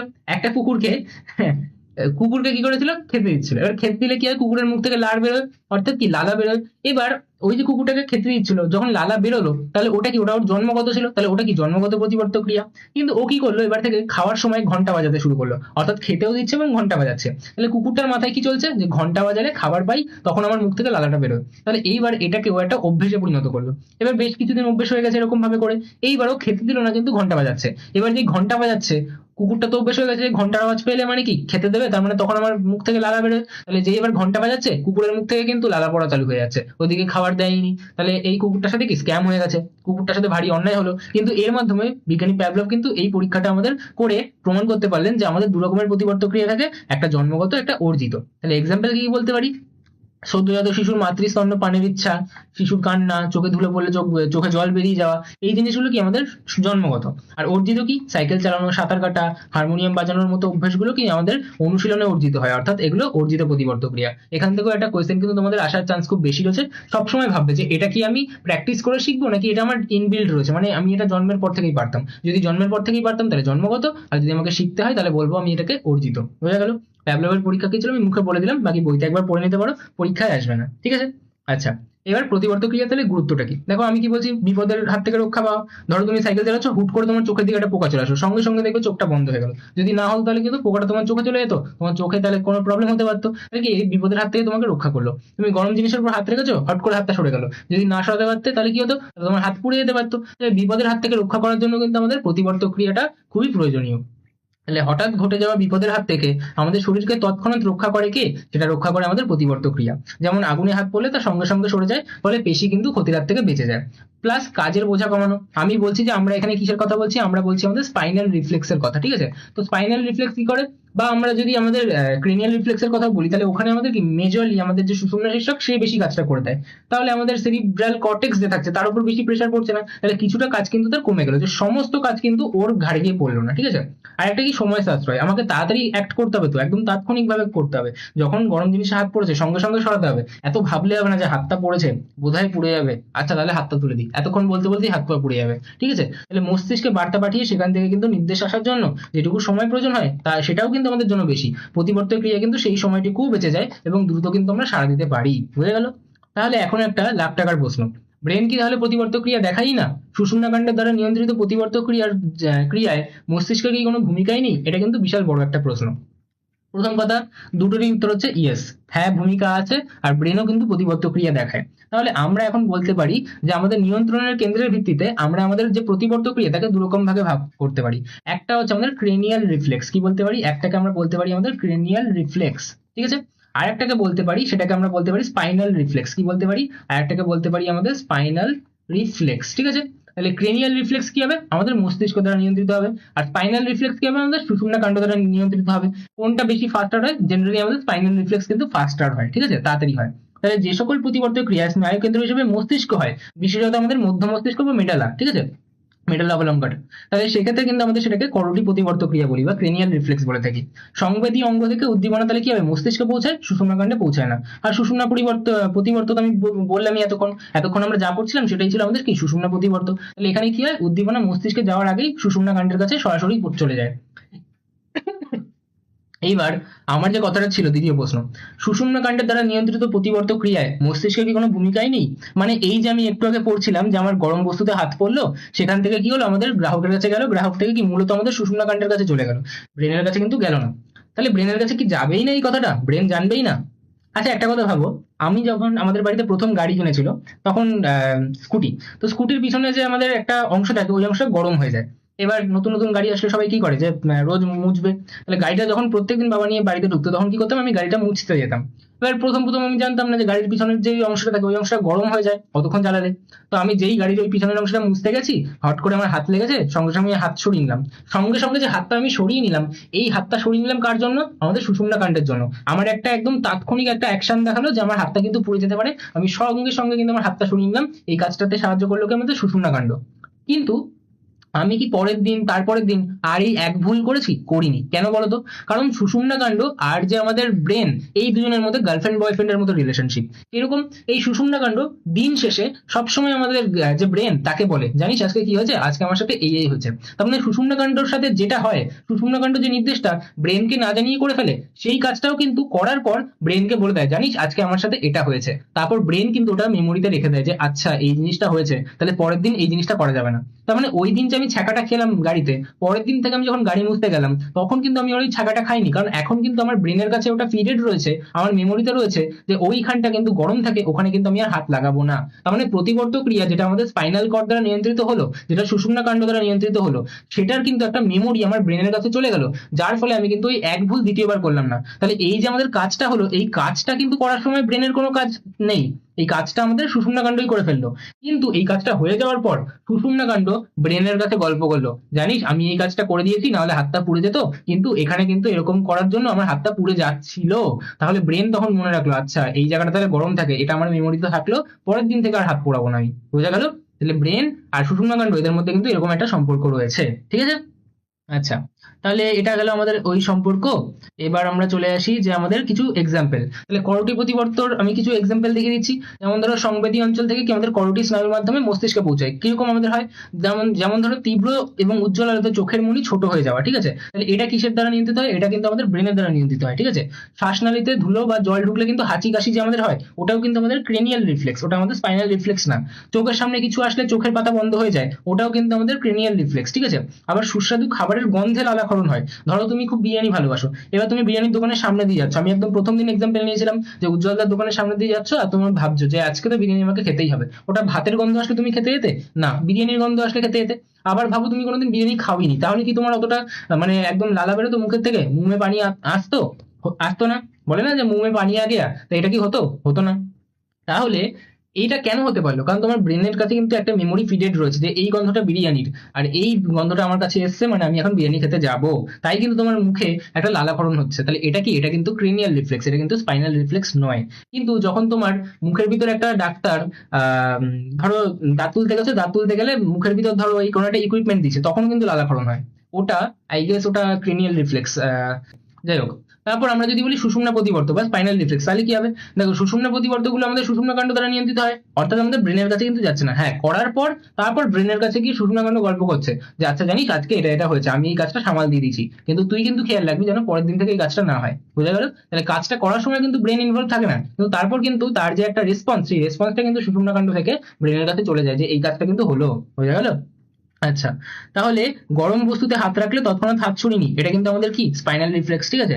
তারপর পায়ে কাটা ফুটলে পা তুলে নেওয়া। তাহলে ধরো একটা জায়গায় তোমার কাটা ফুটেছে, ধরো খালি পায়ে তুমি একটা মাঠ দিয়ে যেতে গেছো, পায়ে কাটা ফুটেছে, পরের বার দেখবে ওই জায়গাটায় গেলে মনে হয় এখানে আবার কাটা নেই, তো পায়ে জুতো পড়ে যাই, বা তুমি দেখবে ওই জায়গাটায় গেলে তোমার মনে হয় যে এখানে আবার কাটা থাকতে পারে, তাই এখান দিয়ে যাবো না। তাহলে এই যে আমার এই ফিলিংসটা আসছে, কেন আসছে? কারণ স্পাইনাল কর্ড ওই কাজটা করার পর তার একটা মেমোরি কিন্তু আমার ব্রেনের কাছে চলে গেছে। বোঝা গেল? আবার চিকিৎসকরা আমাদের স্নায়ুতন্ত্রের অবস্থা বোঝার জন্য হাঁটু ঝাঁকুনি পরীক্ষা করে দেখে। কি করে? এই যে এরকম এই হাঁটুর ঠিক এরকম নির্দিষ্ট একটা জায়গাতে ছোট একটা হাতুড়ি থাকে ওদের, সেটা দিয়ে একটা বাড়ি মারে, বাড়ি মারলে কি হয়? আমাদের পাটা ঠিক ছিটকে যায়। ঠিক আছে? এই ছিটকে যাচ্ছে মানে তোমার স্নায়ুতন্ত্রটা ঠিক রয়েছে। ঠিক আছে? তো এটা আবার নিজে থেকে করতে যেও না, দেখা গেল যে আবার তুমি বড় হাতুড়ি দিয়ে পায়ে এরকম করতে গেলে, মারতে গেলে হাড়টাই ভেঙে গেল, তারপর আমার নামে কেস করবে এসে। ঠিক আছে? এটা ডাক্তারের কাছে, ডাক্তারকে করতে দেবে। ঠিক আছে? তো এটা আমাদের কি? এটাও একটা স্পাইনাল রিফ্লেক্স। বোঝা গেল? তাহলে এগুলো আমাদের বেশ কিছু ছিল ক্রেনিয়াল রিফ্লেক্স, বেশ কিছু ছিল স্পাইনাল রিফ্লেক্স। তোমাদের কি সিলেবাসে পড়তে হবে না? তোমরা কত অবধি পড়বে? তোমরা পড়বে এই অবধি। ঠিক আছে? এই অবধি, প্রতিবর্ত পদের রেখাচিত্র অবধি। তারপর এখান থেকে এই কোশ্চেনটা না দেখে রাখবে। এই কোশ্চেনটা কি? যখন তোমরা ধরো কোনো স্যাট পরীক্ষা দেবে, ঠিক আছে, স্কলারশিপ অ্যাডমিশন টেস্ট, তোমরা ক্লাস 10 পর ক্লাস 11 উঠবে, তখন বেশ কিছু অ্যাডমিশন পরীক্ষা দিতে পারো হয়তো, মানে যদি অফলাইন কোনো সেন্টারে ভর্তি হতে চাও, তো তখন দেখবে যে স্কলারশিপ অ্যাডমিশন টেস্ট যখন দিতে যাবে তখন এই ধরনের কোশ্চেন না চলে আসে। ঠিক আছে? যেখানে যেখানে এরকম বলবে যে স্পাইনাল কর্ডের একটা রিফ্লেক্স অ্যাকশন হয়ে গেল, এবার এখানে ব্রেনের ইনভলভমেন্ট কি রয়েছে, নিচে অপশনগুলো থাকবে। তখন না এই ধরনের যে 11টা প্রশ্ন তোমরা যদি করতে পারো, তাহলে তোমরা কি বাকি কম্পিটিশনের থেকে এগিয়ে যাবে, তখন তোমরা স্কলারশিপটা বেশি পাবে সেই কোচিং এ অ্যাডমিশন নেওয়ার জন্য। ঠিক আছে? আমি একটা পরীক্ষা দিয়েছিলাম, সেখানে আমার কাছে এই কোয়েশ্চেনটা এসেছিল, তাই আমি এটা আমার এক্সপিরিয়েন্স থেকে শেয়ার করলাম। তো আজকের জন্য এটুকুই, আশা করি পুরো ক্লাসটা ভালো করে বুঝতে পেরেছো। তো ক্লাসটা কেমন লাগলো সেটা ভালো করে জানিও। আর এই ক্লাসে আমি মানছি যে এখানে থিওরিটিক্যাল চ্যাপ্টার বেশি এটা, বাট আমি চেষ্টা করেছি যে বিভিন্ন পার্টস গুলো যেন তোমরা ভিজুয়ালাইজ করে বুঝতে পারো। বাকি at the end of the day তোমাকে প্রত্যেকটা পার্টস এর কাজ মনে রাখতে হবে, সেটা আমি মানছি। সেটা তোমাকে বারবার পড়ে পড়ে তারপরেই তোমাকে আয়ত্ত করতে হবে। ঠিক আছে? তো এটার কোনো তো বিকল্প নেই, বাট আমি চেষ্টা করলাম যতটা সহজে হয় পুরো চ্যাপ্টারটা তোমাদেরকে বোঝানোর, এবং প্রত্যেকটা যে পার্টস আছে সেটা ভিজুয়ালাইজ করে তোমাদের মাথায় গাঁথিয়ে দেওয়ার। তো বলবে যে ক্লাসটা কেমন লাগলো। আজকের জন্য এটুকুই, টাটা বাই বাই।